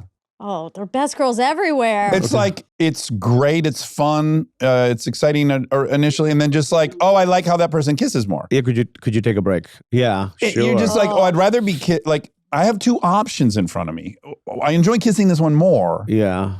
Also, they all have their own feelings about that as well. Yeah. Sure. So they're like, I like this person. Or Yeah, I of like Both the course. girls are probably like, I hope this dude leaves. Yeah. Right. There's so much going on. It just seems very complex. It's all complex. Being a person is so Yeah, being complicated. a person is hard. You know when in True Detective in first season when Matthew McConaughey says consciousness was a mistake, I genuinely truly believe that. wow. I think it was a big fucking mistake. We We should just be completely. It is a bug. I really think. You think anybody intended all of this? I know, This was it's not the end wild. game. It's This is a big wild. mistake. The similarities is they just wouldn't end in this thing because also Monica's heard me say it like I fucking hate an encore. It drives me. Kumail, it drives me Oh my insane. God, I love that. Who did you go see with your best girl? Sabrina Carpenter. Yeah. I went Did you to- go? Yeah, I went. What day? I went on, I think, the first day on a Sunday. We went Monday. You went Monday. Did Yeah. you Did you get enjoy arrested it? for being too hot? What an incredible. I know. Me neither. What an incredible show. God, She's such- so cool. She's so great because she's really funny and she like Exactly. understands what that, all that. Like so many take themselves too seriously and she Yes. doesn't. Well, we saw, this is kind of a sad story, I guess, but we saw Prince at the Forum, Oh. which was, he did like a whole month and tickets were $20 no matter what. Parking was $40, but he did 8 fucking encores. Wow. 8? He did 8 encores. And we were like, No. I gotta get home. No. You left. And then he died. Ah, yeah. Good for you. That's abusive. Do you think maybe like you killed him? By leaving early? Yeah. Like cosmically, kind of. Yeah, he was like, I gotta try more fentanyl or whatever it was, propofol. Yeah. Let's not say that. He did this fucking thing. Speaking of confidence and performing and stuff, he did not sing for the first 45 minutes. He strutted around on stage as the band played. He'd go up to the mic, start to sing there, and then walk away. 45, I am not exaggerating. 45 minutes, and he started singing, and then like an hour in, he started playing Purple Rain, and he was like, nah, y'all not ready. And he stopped playing Purple Rain. Oh, He my sang a bunch of other God. songs. This is like you going to set next week with no preparation. Yeah. He was trying something. Yeah, when the camera's on me, I'm like, you're not ready. No. Funny. Well, Kumail, I really loved it. I hope everyone checks it out. The material's great. You perform it well. But what is so satisfying for me as it is a hard compliment to take. You're such a genuinely beautiful person. It's like Oh very my on display. God. No, Kumail, it's like Oh, you're the so whole time I'm sweet. watching, I just have the warmest, like just loving feelings towards you. Oh You're my such a God. sweet I know. That's dude. why I'm like, who could be mean to you? Oh, That Like- yeah, like- that was the last thing I wanted to say Maybe on you that. should think of like, what if they're some of these people aren't even real? You have to remember yeah, that. I Like, know. It's not. I know. It's troll farms in Russia who decided let's pick No on one this who guy. knows you or has been around you could ever. But you know what's be funny mean. is we both have this thing. We want muscles. We want this and that. And I'm blown away with it. And I'm horny for the muscles as I'm watching it. But it is the essence that's just Kumail Oh, that I'm thanks, so buddy. attracted to. Oh, And that's it's so so sweet. beautiful Thank and you. thoughtful and Oh, smart buddy. You're gonna and make me cry. conscious. Thank And you. with or without muscles. yeah, like Thank the you. quintessential ingredient is still you. Oh, thank you. Yeah, Thank you. That's yeah. very sweet. That's like the nicest Sincerely, compliment. though. Yeah, I'm very proud of it, because I didn't do stand up for so long. And when I started up again, I was like, all right, I'm going to give myself a year and a half to write an hour, perform it, record it, and then I'm going to take a break and see when I come back to it. So I really feel like I'm like, at this point in my life, at this age, this is the thing I want to say that's completely my own. Yeah. And I feel like I did it to the best of my ability in this moment. Yeah. Who knows what happens next, but I'm proud of that. Yeah. Great. All right, Kumail, I love you. It's been too long since you were here. I hope you'll come back. Night Thoughts, December 19th on Hulu. It's fantastic. Thanks for Oh, coming. thanks, buddy. Love Yeah. you guys. I sure hope there weren't any mistakes in that episode, but we'll find out when my mom, Mrs. Monica, comes in and tells us what was wrong.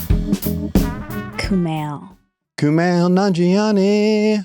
We just like him so much. We do. He's a sweet so boy. nice. He's a good boy. He is. Who was reminding me of him recently? Me?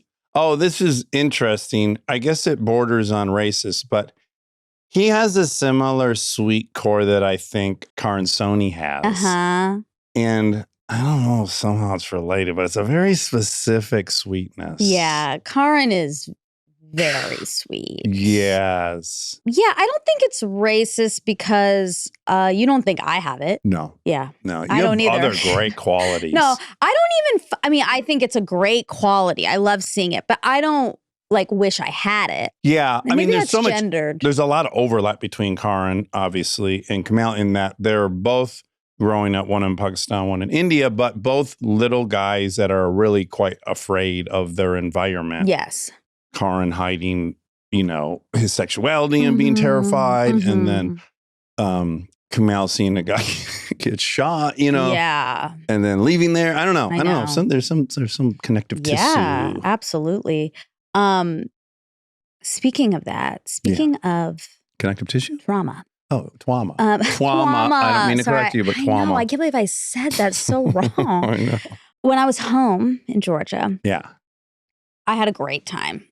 And it was funny because sometimes I wonder, because I've been here a while, been here in LA, Yes. that like I've made some stuff up in my head, Oh, sure. Yes. you know? I relate. Yeah. And I'm like, am I being like hyperbolic about some of this stuff or the way I remember it? Or Yeah. was there racism or like maybe not? Actually, I don't know. You know, I start like questioning it. And I think it's good to question it. Like we have these ideas that are built and like maybe that's wrong. Yeah. And of course, it's always going to be a little wrong because your memories shift and stuff and morph over time. There's Revisionist History. Great podcast. Yeah, incredible. But I was kind of, this is like so bad to say, I was kind of relieved. There was a couple moments where I was sort of affirmed that those things Weren't imagined. were not imagined. Yes. Mhm. And I was talking to someone specifically who I'm very close to, who was talking about, I have to be careful here, who was talking about their father-in-law. And I grew up with this person. This person knows me very well. Yeah, yeah. And she, my friend, was telling me just like how bad, how racist it's gotten in that house with this person, father-in-law. Yeah. And I was like, and I said, that's so weird because like he knows me. Right. And she's like, yeah, well, you're an exception because you're rich and famous. And I was like, oh my God. And then there's another person in that person's life who's also Indian. I said, well, what about this person? And she was like, he's kind of an exception too, just because he's been around, but there's still some weirdness. Yeah. And I was like, wow. And when she said it, it was a light bulb for me because I was like, yes, that me being an exception is like what's driven my entire life. Sure.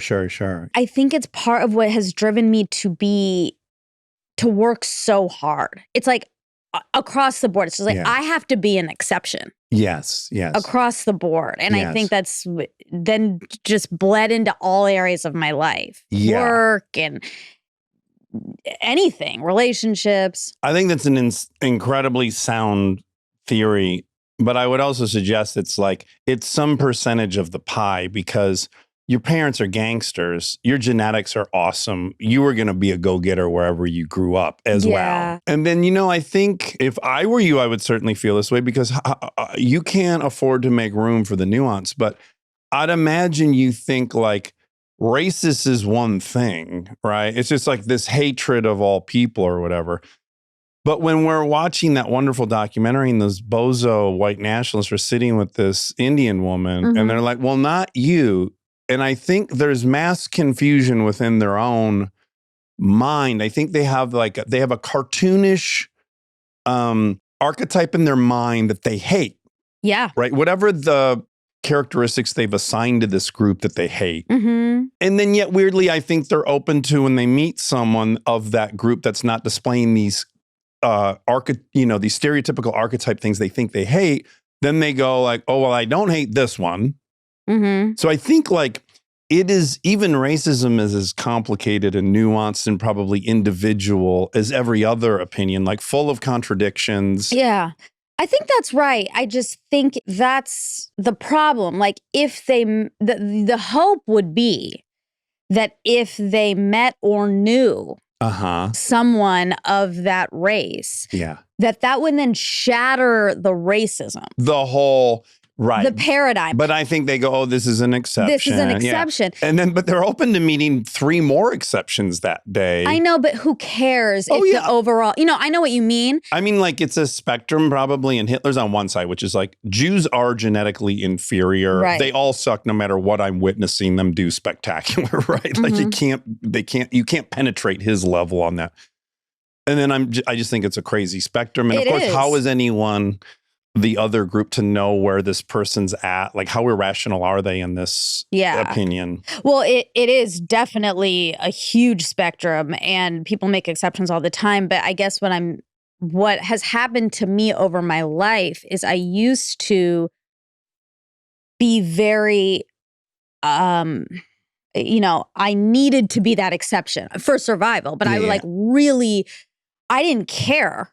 I didn't care about the other Indian people. As long as I got through, I was fine. Yeah. And now I don't feel that. I'm like, fuck that. Like, you take all of us, or you can't just. I'm not an exception. Right. I'm like everybody you can't else. A la carte. Yeah. So it's changed, I think, for me over as I have grown. It's interesting. There's so many like little minute layers to all of it. It's like I may learn that Israelis on the personality tests are the highest disagreeability of all the ethnicities, right? Mm-hmm. Like this is a confirmed thing we've had experts on talking about.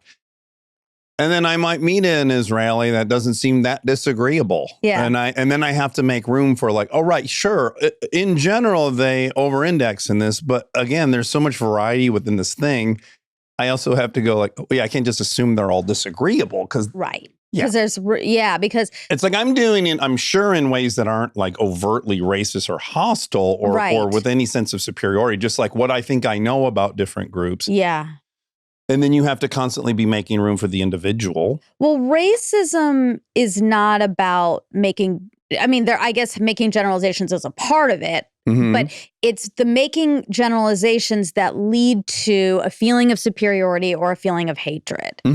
So if you don't have those other pieces, it's, it's not as much of an issue unless you're making all these assumptions about people that aren't true. But for the most part, that's the issue, right? It's like, oh, they're all like this, and so that's gross or bad or I can give a personal example on my own. I grew up around a couple different cultures. Some of these cultures definitely, there was an increased machismo and what I thought was total disrespect for females. Yeah. And I went, that's wrong. Not I'm better. So even within like superiority, it's such a broad word. Totally. It's like I definitely felt like what I was doing was right and what they were doing was wrong. Yep. Per my morals and ethics. Yeah. But I at no point was like, I'm better than or I'm superior, or if this person hadn't grown up in my household, they wouldn't be the same. Right, it's just like, oh, I know this group of people. They're pretty fucking hyper masculine and aggressive, and I'm not for that. Yeah.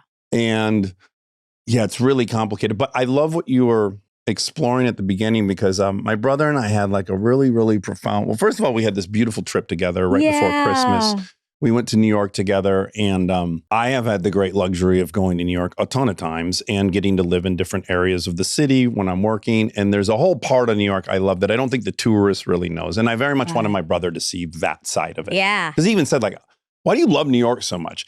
For him, it's Times Square in Central Park. And I'm like, well, yeah, that's a like, great. Those are great. But probably not worth going to multiple times. Yes. So we went and we were on this long, we walked everywhere. We walked like 17 miles a day. And I think we were walking across the Brooklyn Bridge and we were chatting. And I said, my brother's a great, great believer, as am I, in that, like he's a vision board person.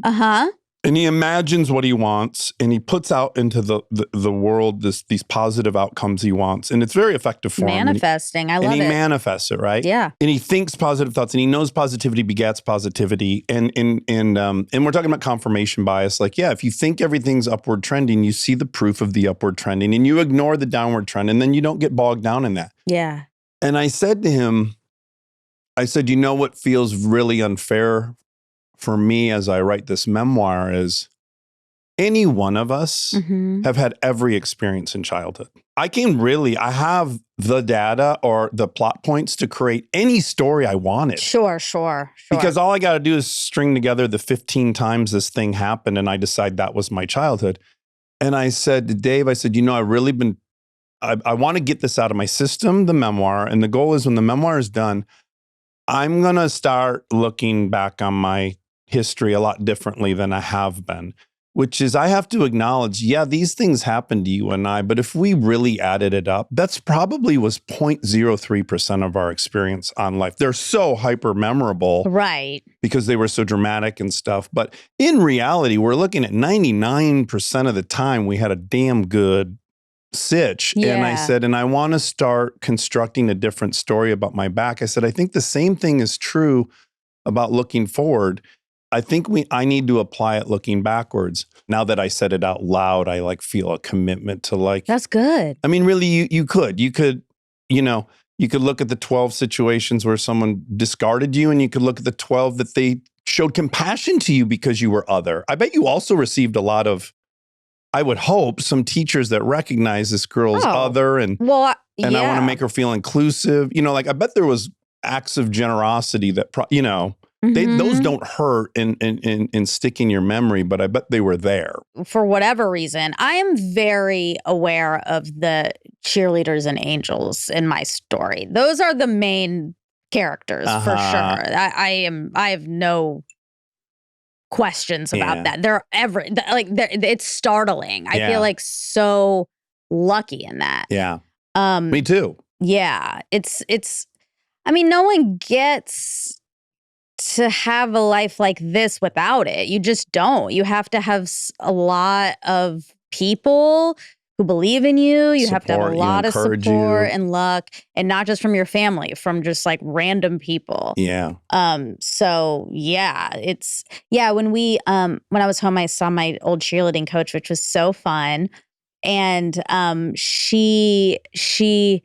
we were talking, and I was like, God, how did you do it? Like, how did you make all of us 15-year-olds care so much about this thing? It was life or death. It was like, Yeah. if we didn't win, we were gonna die. Yeah. Like, You were at the Olympics in your mind. yes, Uh-huh. we were all working together so hard. A huge team of people. Yeah. And everyone was on the same page.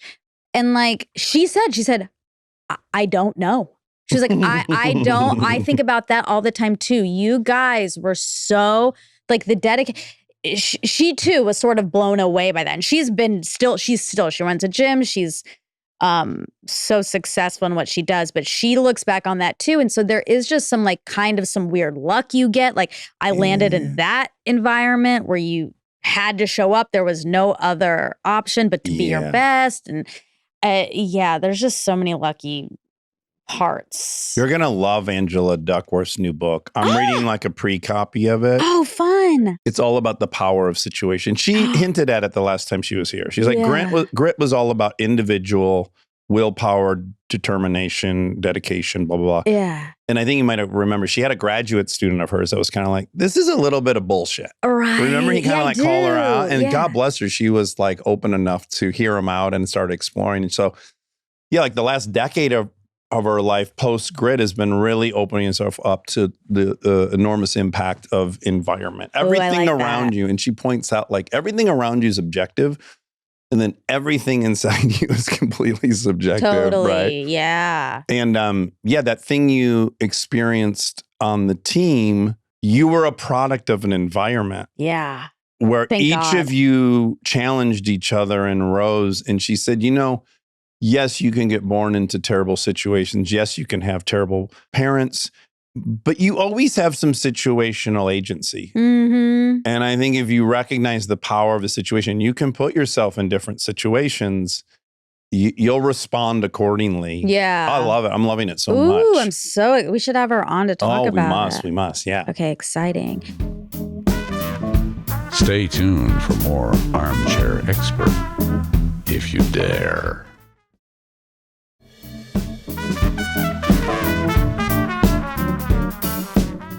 Okay, I'm pivoting because I have a really important question. I can't wait to answer it. So, what would you do if your bar of soap that you wash your hands with, okay, it's hand soap, but it's a bar, Yeah. it I have flies one. out. Okay, yeah. Yeah. And you like it. You like that soap a lot. Volcanic ash? No, that's from my body. Oh, okay. You're washing your hands and it flies out Mhm. slippery Yeah. and Slippery when lands wet. directly In into the toilet. No problem. Really? Not a problem. Wait, is there feces in the toilet? No, but Yawn? okay. A little bit of yawn? No, Okay. but it was just flushed. Yeah. Like seconds before. Yeah, no one is going to like this, but this is a fact. Okay. Your kitchen sink is 1,000 times more dangerous than your toilet bowl. There is way more potential harmful bacteria in your sink. So if you dropped your hand soap in the sink, you wouldn't think anything of it. You'd rinse it off and wash it a little bit. Yeah. Yeah, it is interesting. I wash my soap sometimes, which feels insane. You're I like, guess that's like, to what extent is it self-cleaning and to what extent is it not? Where does the self-cleaning line get drawn? yeah, what's the demarcation? Yeah. But that would be fine for me. You'd be fine. Absolutely. Wow. It's just water in there. And there's a little bit of your yawn, residue. which is mostly And poo-poo antiseptic. residue. Poo-poo residue. Duty. No, stool balls. Stool balls. We heard this is Easter egg for Armchair Anonymous That's coming right. up. So this happened to me, obviously. Yeah. Um, What did you do? I already know what you did. what do you think I did? You used it. I didn't. I don't even know you. I know, like I was staring at this. So, I have this soap. It's round. It's very cool. It looks like a stool ball, but it's white. Begging to be slipped out of your hand for crying out I know. loud. But I've used it enough that it's like now it's just like a dome. Like the bottom's flat. Okay. And it's cut in half. And Semi-hemisphere. it's like slow motion. I saw it twirling in the air and then plop right in the middle of the toilet. And I looked at it for a while because I was like, for a second, and this is kind of like when I thought the rat got in the kettle. Like sometimes my brain goes a little haywire. Yeah. I was like, should I just flush it? Fuck up your hole. And then I was like, no, I'm not. I can't flush it. That's bad for the toilet. It'll clog. But I was like, but I don't want to put my hand in there. For some reason, I like really did not want to put my hand in. And This feels off brand for you. You'll get down. I know. Remember that one time? Yeah, what'd you do? Have I talked about it on here? I'm sure I think you did. had. Remember when I first started my seizure medication? Yeah. And I had my morning BM. Yeah. It was like the first day, and I looked, and it was in there. The medicine was. The capsule. The whole thing. The entire thing. Yeah. Well, yeah, that's I do what remember I needed that. to see. I had to see. That's right. I do remember. Yeah. So you had to for your health. I had to. That's right. But this, for some reason, and it was flushed, but it was recently flushed. Uh-huh. I was like, I don't want to put my hand in there. And then I did. I feel like I'd just be able to get rid of the top layer of the soap and be done afresh. I mean, that's what my thought was. Is like, should I just rinse it off? It's soap. It's self-cleaning. I just get this top layer off. But I was like, I don't believe in self-cleaning anymore all of a sudden. And I threw it in the garbage. I was going to say, Miss, my curiosity's killing me. How did you retrieve it?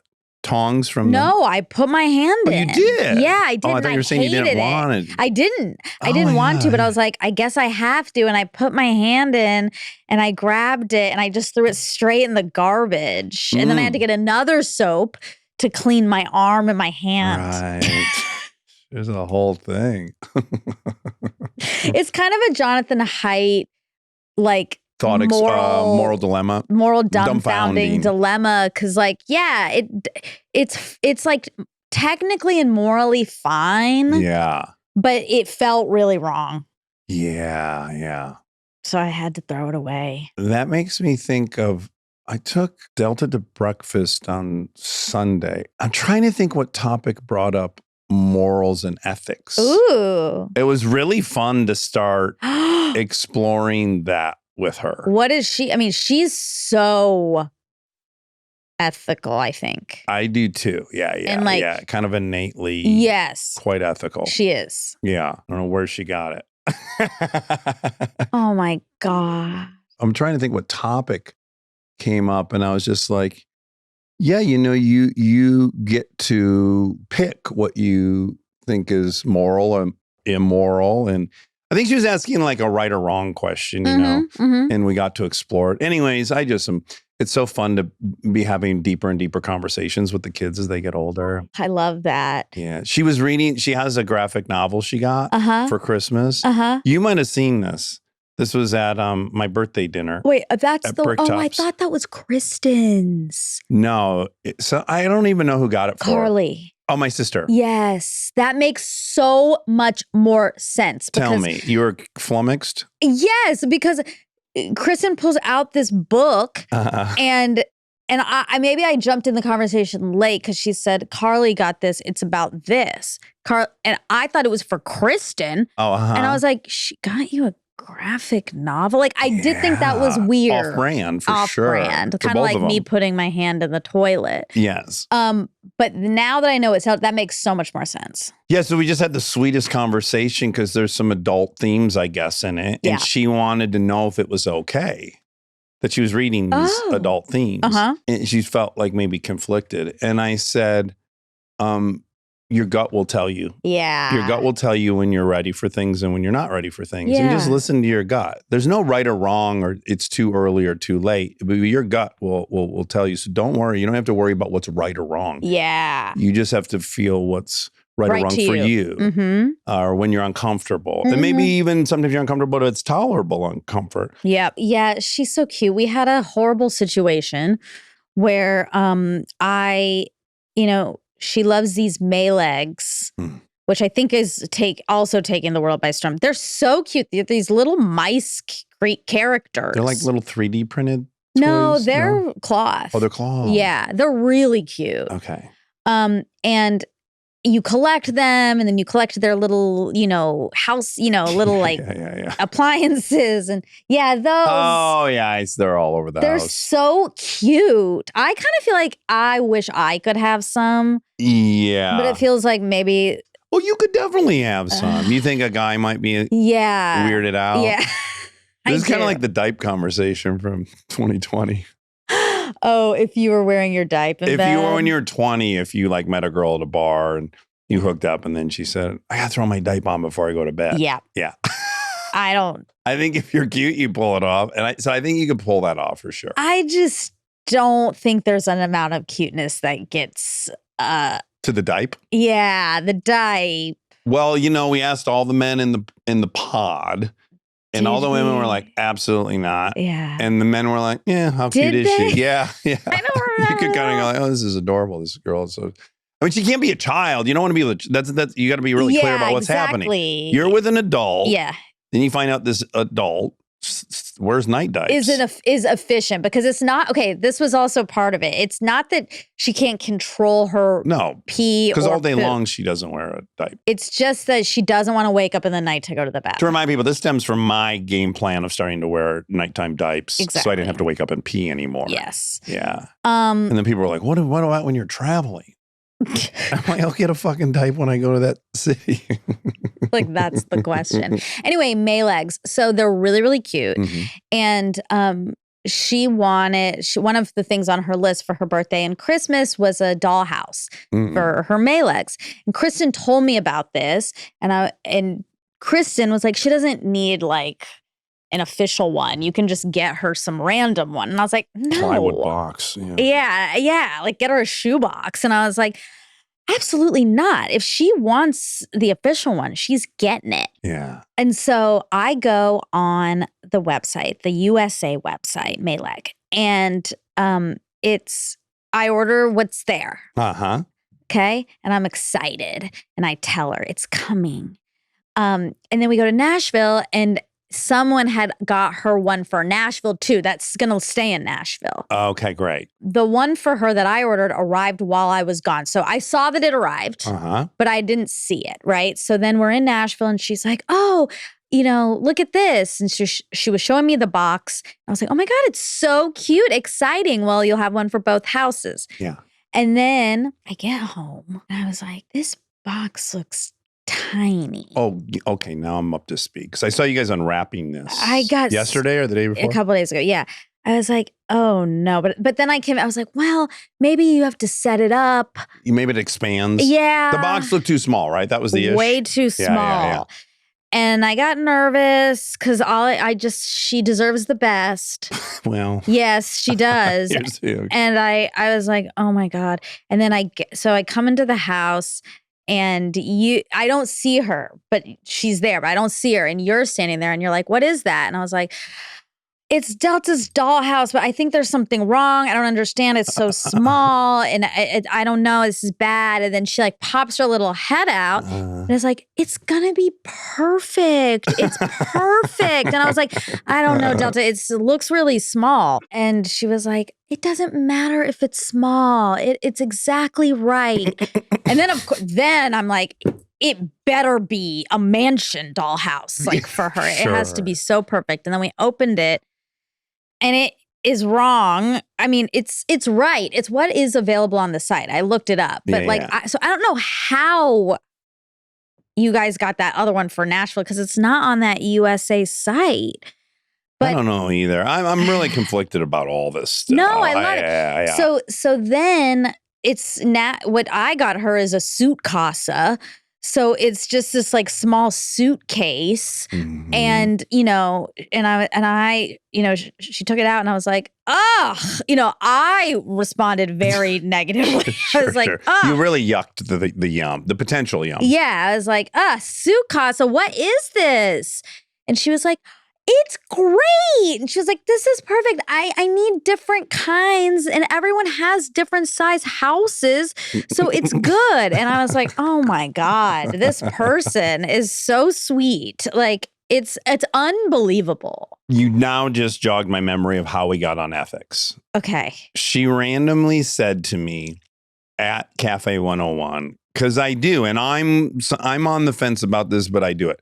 I let her order more. I let her order whatever she wants. Like, I can't even relate to it, right? Like just the way we grew up versus how, if she wants pancakes and she wants eggs, I'm like, yeah, go for it. Yeah. And she just out of nowhere, she said, Dad, do you want to tell me I can't order as much? I go, here's my thing about you ordering too much. I don't care if you order too much. I can afford to buy it. I said, and I recognize that you have a lot of decision anxiety. And for me, it's very easy to solve that problem with another $6 order of pancakes. Yeah. But I do worry a lot that I'm setting you up for failure because you're going to grow up. You can't afford to fucking order whatever you want. And I feel like I get scared I'm not preparing you for the world. And she said, okay, but is it wrong? That's how we got on it.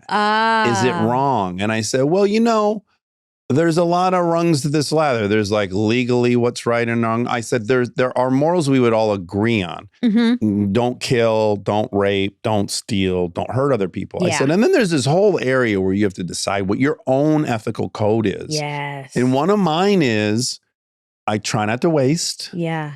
And I try to leave the world as I found it. And on a great day, I leave it a little better. I said, you notice you've never seen me ever leave something in the sink. It's a stupid moral of mine. I just won't leave it worse than I found it. And she said, okay. And I said, so you have to decide if you feel guilty about wasting. Right. And it's personal. And it's up to you. I'm not going to assign you your morals, but that's what's kind of on the table. And she said, okay, I want you to tell me I think you're ordering too much. You're going to waste some in the future. Oh. And I said, okay. And then she got a to-go box for her French fries. We're never going to eat these French fries. Like while she's doing it, I want to be like, well, hon, this isn't the time. These fucking things are never getting eaten. They're going to sit in the fridge for fucking 8 days and then I'm going to throw them out, blah, blah, blah. But I just had to kind of honor the moment. Yeah. So then we walked out with a half-eaten order of French fries.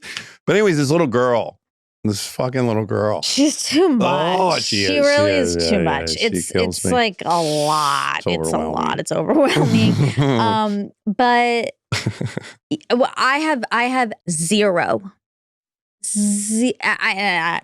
Come for me in the comments. I won't read them. I have zero guilt about wasting food. I don't. It is kind of weird. It's like, why don't I? Well, you can make a lot of compelling arguments in all directions. So one of the arguments I make for myself when we are wasteful is like, we're wasting our money, but I'm putting it into the world. I don't think I should be sitting here and squirreling everything I have. So I just always remind myself when I have kind of wasted money, well, I wasted it by giving some small business that money or some manufacturer, whatever. So in that way, I'm like, well, that's not bad at all. In fact, the more we get out of my pocket and everyone else's, that's the best, probably. And then no one's going to like this. They'll come for me in the comments. Food, it is not a finite resource. It is. So there's growers making money. There's the grocery store that sold it. There's all these people in this chain that were employed. And yes, if you want to zoom out as an unethical because someone's starving over there, yes, but that's a totally false argument because I can't get that food with that person over there. And if I don't waste it, it's not going to them. So it's just like, it's a hypothetical that's not reality. Yeah. So I don't get bogged down in that. But the thing that gets me more spun out, and I can't tell it's just my own childhood and what's going on, is like, so this thing you're talking about, these toys. Maylegs, yeah. Maylegs, and then there's fugglers. Yeah, we talked about fugglers. Yep. And in my opinion, there's too many fugglers. Like, you shouldn't have this many fugglers.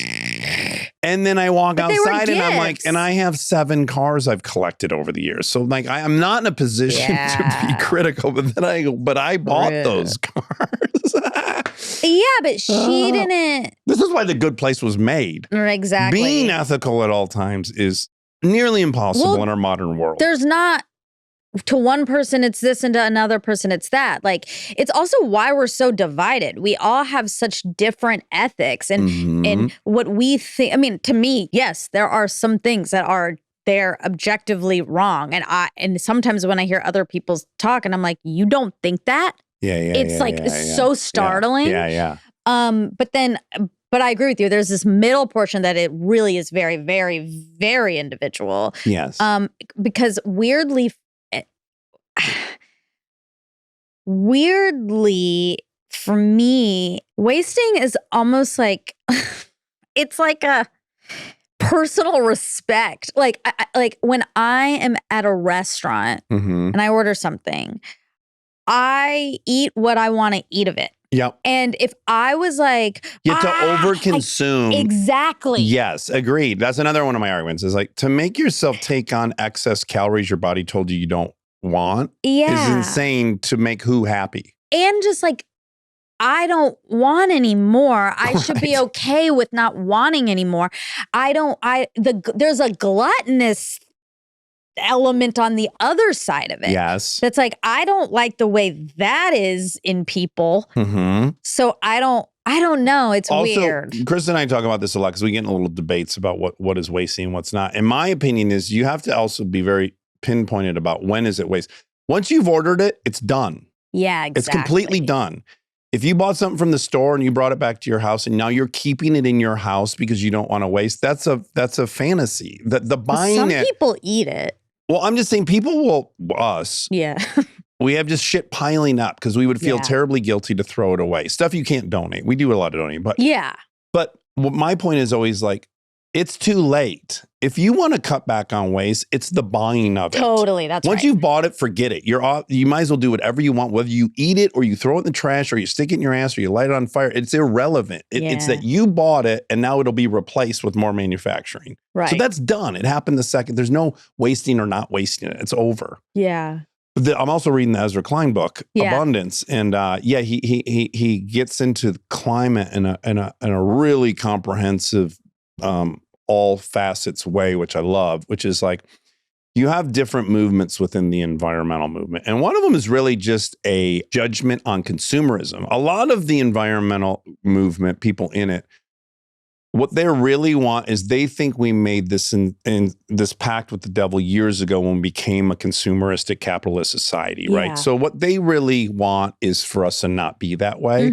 Now, what are the odds the world's going to do that? That's not going to happen. But people are not going to go back to a pre-materialistic world. Right. He said, now you have another bigger group, which is like, there's clearly a lot of waste in the system and there's a lot of resources being spent on stuff that shouldn't be spent on. Yeah. The problem is people don't agree on what those things are. I know. And then I think you get down to what I hope should be everyone's core value is like, my ethics aren't above yours. Right. They're mine. Yes. You got yours. That's a superiority in the all-knowingness of thinking yours are the know. ones everyone should agree But on. what about like the one, like what about like if someone's like, well, I'm allowed to like hurt this person. It's like there should be some, right? Well, again, that's why there's ones that we actually all agree on. Everyone agrees Yeah. that you shouldn't be allowed to assault people, kill people, Yeah, rape that's people, true. steal from I guess people. those are laws. I guess that's They're when they laws, become they're laws. the 10 Commandments. They're Right. like, they've been agreed upon for Yeah. quite a long time. And then this other batch, like as much as you're convicted about it, Yeah. it's the other batch. It is funny though, because I am very materialistic. It's no secret. Right, I right. like buying stuff. Yeah. I like looking nice. I like whatever. But I was at a store at home, a store I like, but I was looking around and all of a sudden I was just like, there's so much stuff. Crap. There's just stuff. Yeah, It's yeah, all just like random stuff everywhere. What are we doing? Like I did have this like, what are we doing Yeah. as a people? Yeah. Well, he brings that one up. He's like, of all these buckets, you've got fast fashion. Cement is an enormous emitter of carbon when it's made, and we need it for construction. And it's like, Yeah.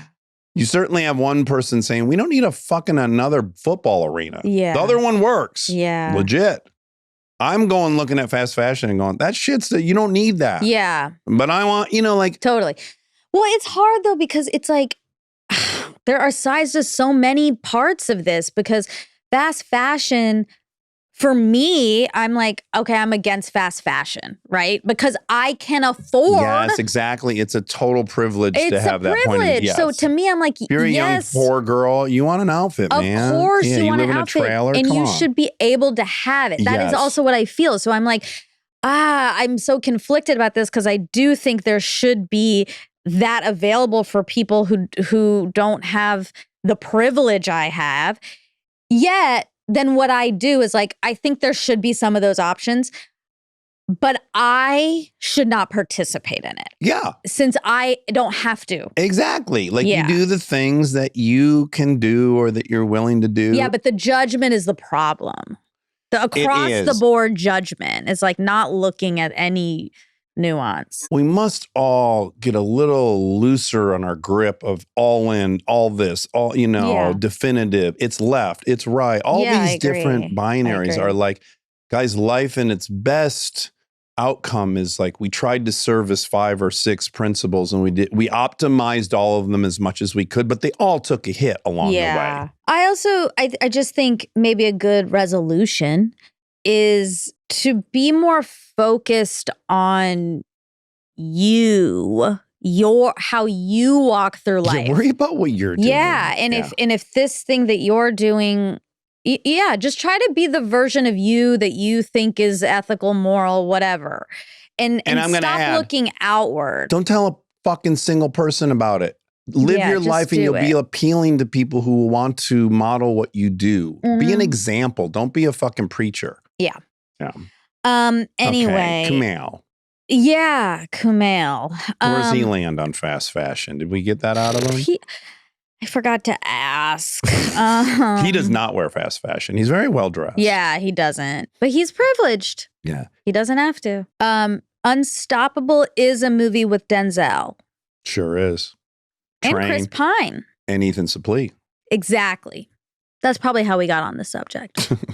Okay, I looked up how much the Koons vacuum cleaner in the box is worth. A Jeff Koons vacuum cleaner artwork's worth varies significantly, with some new Hoover convertibles selling for millions. Example, over $4 million at Sotheby's, over $5 million at Christie's. While smaller inspired or vintage models might fetch a few $100 to a few $1,000s at places like eBay, showing the vast difference between collectible fine art and regular items. Okay, so his are in the millions. I want to say that the one That one, yeah.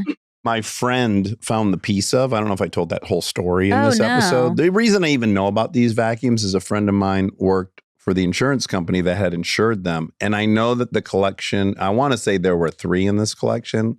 I think at that time were $8 million. And this was 15 years ago.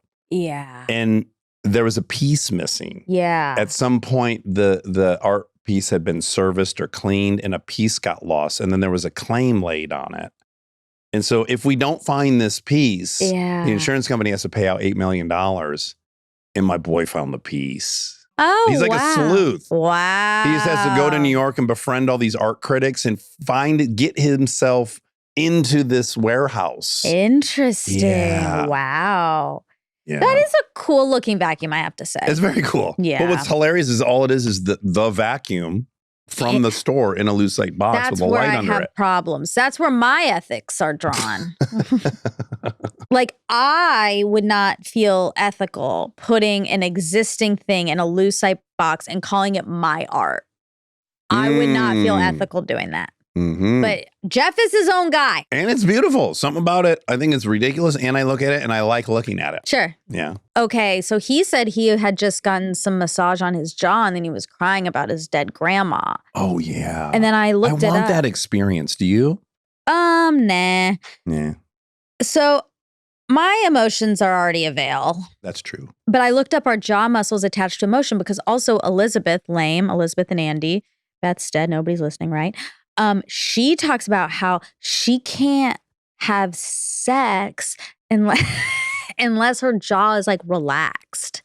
Whoa. Like it's like connected to like her horniness. Oh my God. Isn't that interesting? Yes. Yeah. So is his job to massage those and keep them pliable? Or? I'm sure he does if he wants like it. my only route to sex was relaxed mastoids. I feel like I'd become an expert masseuse. on loosening Massage mastoids. therapist. Excuse me. That was disrespectful. what did you say? I said masseuse. Oh yeah. I want a massage therapist to reclaim that title the way women have reclaimed bitch and I agree. black people have reclaimed. Yeah, we know where I'm we going know. with everything. Yeah. I looked it up. Yes, jaw muscles are directly linked to emotions, stress, anxiety, anger, and even happiness, because jaw tension or relaxation through the body's fight or flight response and nervous system, leading to clenching or a slack jaw. And this physical tension can also worsen emotional states, creating a feedback loop. Mm-hmm. So that's cool. Yeah. Okay. You said 67% of people have teeth nightmares. Looks like 39 to 40% of people have dreams about their teeth falling out or rotting at least once, making it a very common nightmare theme. Though rates of recurring dreams are lower, around 8 to 16%. These dreams are often linked to stress, anxiety, or feelings of powerlessness. But sometimes physical dental irritation, like teeth grinding during sleep, can trigger them. Nearly 4 in 10 adults have experienced teeth dreams. I'm so rare. I mean, I guess technically I'm in the majority if these are right, but like still. You just don't have that nightmare. I don't. You must not carry a lot of tension in your jaw. I had always thought it was my orthodontia history. Right, but it's not. actually your powerlessness Certainly, history. I hate powerlessness. Yeah. I had a dream last night that I was late. I was in Boca Raton. Okay. And I had to was I in Boca Raton? I think so. And I looked at the clock. Is it Boca Raton or Boca Raton? I don't know. I think it might be Raton, but in the South not to we be say trusted. Boca Raton. But maybe it is. Maybe we were saying it wrong in Detroit. We say most things wrong in Detroit. So. Well, and I was there and I looked at the clock and the fact check was starting in 11 minutes. Oh, wait. Oh, you were in Boca Raton or Tan. And I had to get here in 11 minutes. I had to get to the airport. You can't do it in 11 minutes. And I was trying. I was like trying to get my bags and I couldn't get to the right bag claim. And it was a lot. More than my teeth now, what has taken over my teeth is my goddamn phone. It's always a flight. I always need to check if I can delay, like find another flight later because I'm not going to make it to the airport and I cannot get my phone. Like every time I open my phone, I'm on a weird screen and I have a bug. It's like the old days on your computer when it gets taken over on AOL. Yeah. And you just fucking pop-up screens everywhere and you could not. Oh, you just had to throw your computer in the trash. Remember how it would just take over? It would get a virus and it was just fucking done. Viruses. Yeah.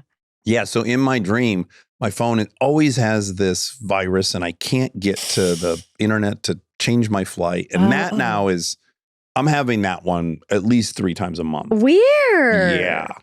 Huh. I think that might just be like having a pretty busy schedule. Sure. I think. Yeah. Like Feeling like, what do I so many have things in my today? calendar and Yeah. yeah. I get that. Okay. Was it Evan Peters and Mayor of Easttown? Yeah. This was so, remember when he told us a lot of Indians have an extra thumb? Yeah. It's true. Preaxial polydactyly. Oh, so this is specifically just the thumb. Yeah. My twama. When he said that, I was like, oh my God. Like, I really kind of hated that. The thought of an extra thumb. On Indians specifically. Oh, It was 'cause like, even more other. Yeah. Yeah. Yeah. It's like, why? Oh, What- That's the guy he was talking about. he is very handsome. Oh my God. So for the listener, it's not what you think. It's not two individual thumbs. It's one thick thumb that then branches into two Right. Tips. tips. Whoa. Dude. Wow, I've never seen that. And that's common in India. And what I love is he's proud of that. Yeah, he's not hiding it at all. He's a big movie star. I know a very big movie star that's got a hand thing and he hides it really, you're really right. well. Yeah. No, he's owning it, which I Oh, love. yeah. But Fuck it does yeah. stress me out. It does. And the thumb itself from the angle where you're looking at the palm, it definitely looks like a cute, like not a frog head, not a turtle head. It does look like imagine the gap between the two thumbs is a mouth, and then I see an eyeball on the top. Yeah, it kind of looks like Marcel the Shell There with we go. Seashores. or Yeah, whatever it's a that- little character. Yeah. Do you think he has dexterity in it and he can I hope. Well, he would have to, right? But I wonder if he can make that move like a Pac-Man mouth. I think he can. Oh wow. Now, while exact numbers for India are scarce, polydactyly is notably Oh my God, more. is that why your middle name's Lily? Oh my God. Oh my God. What if I had it and they got it removed? Because, notably more common in Indian populations, especially preaxial polydactyly, extra thumb toe side, with some studies suggesting rates as high as 1 in 3,000 births in India, much higher than general global rates. Okay. A strong genetic component, it says, obviously. Die. Yeah. It also says, though, that a lot of people get it removed. Studies, they get it removed at like birth. Sure. Okay, that means 400,000 people in India have it. If it's 1 in 3,000. That's right. If it's 1 in Yeah. 3,000, 400,000. You could make a damn good living as the doctor who does this. It's the second most common congenital hand disorder. What? What if I had that and they got it removed? You didn't. How do you know? Because you'd have a massive scar on your thumb. And to my No, I had knowledge, a I haven't great inspected your derm. thumb in great detail, but I think you would What if I see- just? He screamed out loud. Oh. Oh, I'm so lucky. That's okay. We all have our things. Every group has a It's- thing. Well, no, it's like it's fine. Yeah. I just was imagining growing up here with that. Oh, It was hard enough. yeah, you'd have to wear gloves or something. And then would you rather be known as the girl that wears the glove or the girl with 3 thumbs? As a kid, I know I'd rather be the guy who Grab wore the gloves. glove. And you could just go, oh, my hands are really dry. And the doctor makes me wear these gloves. As you get older, you're going to have to like pull your gloves off at some point. When you This find is your why, true like, love. oh my God. This is why I would not.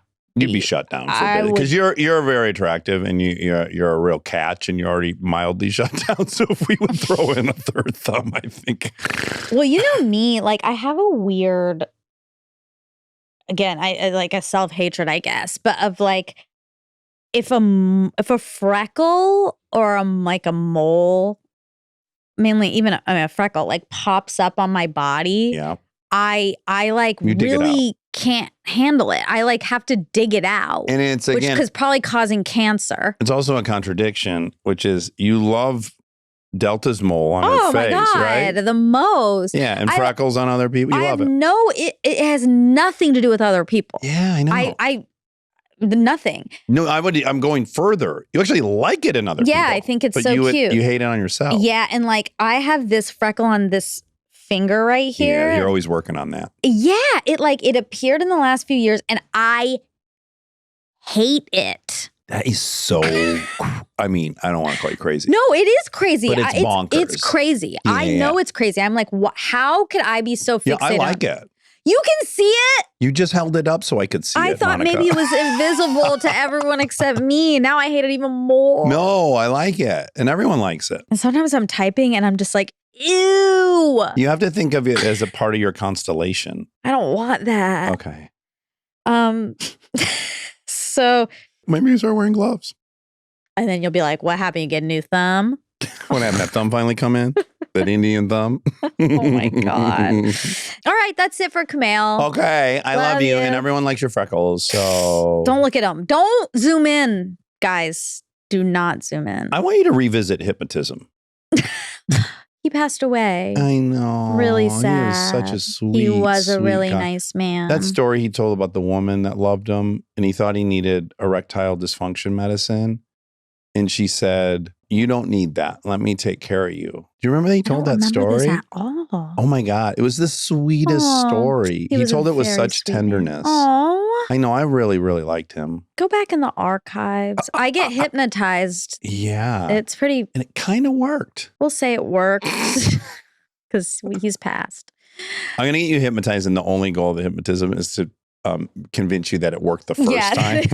When you wake up, you're going to think the first hypnosis worked. Exactly. All right. Love All right, you. love you.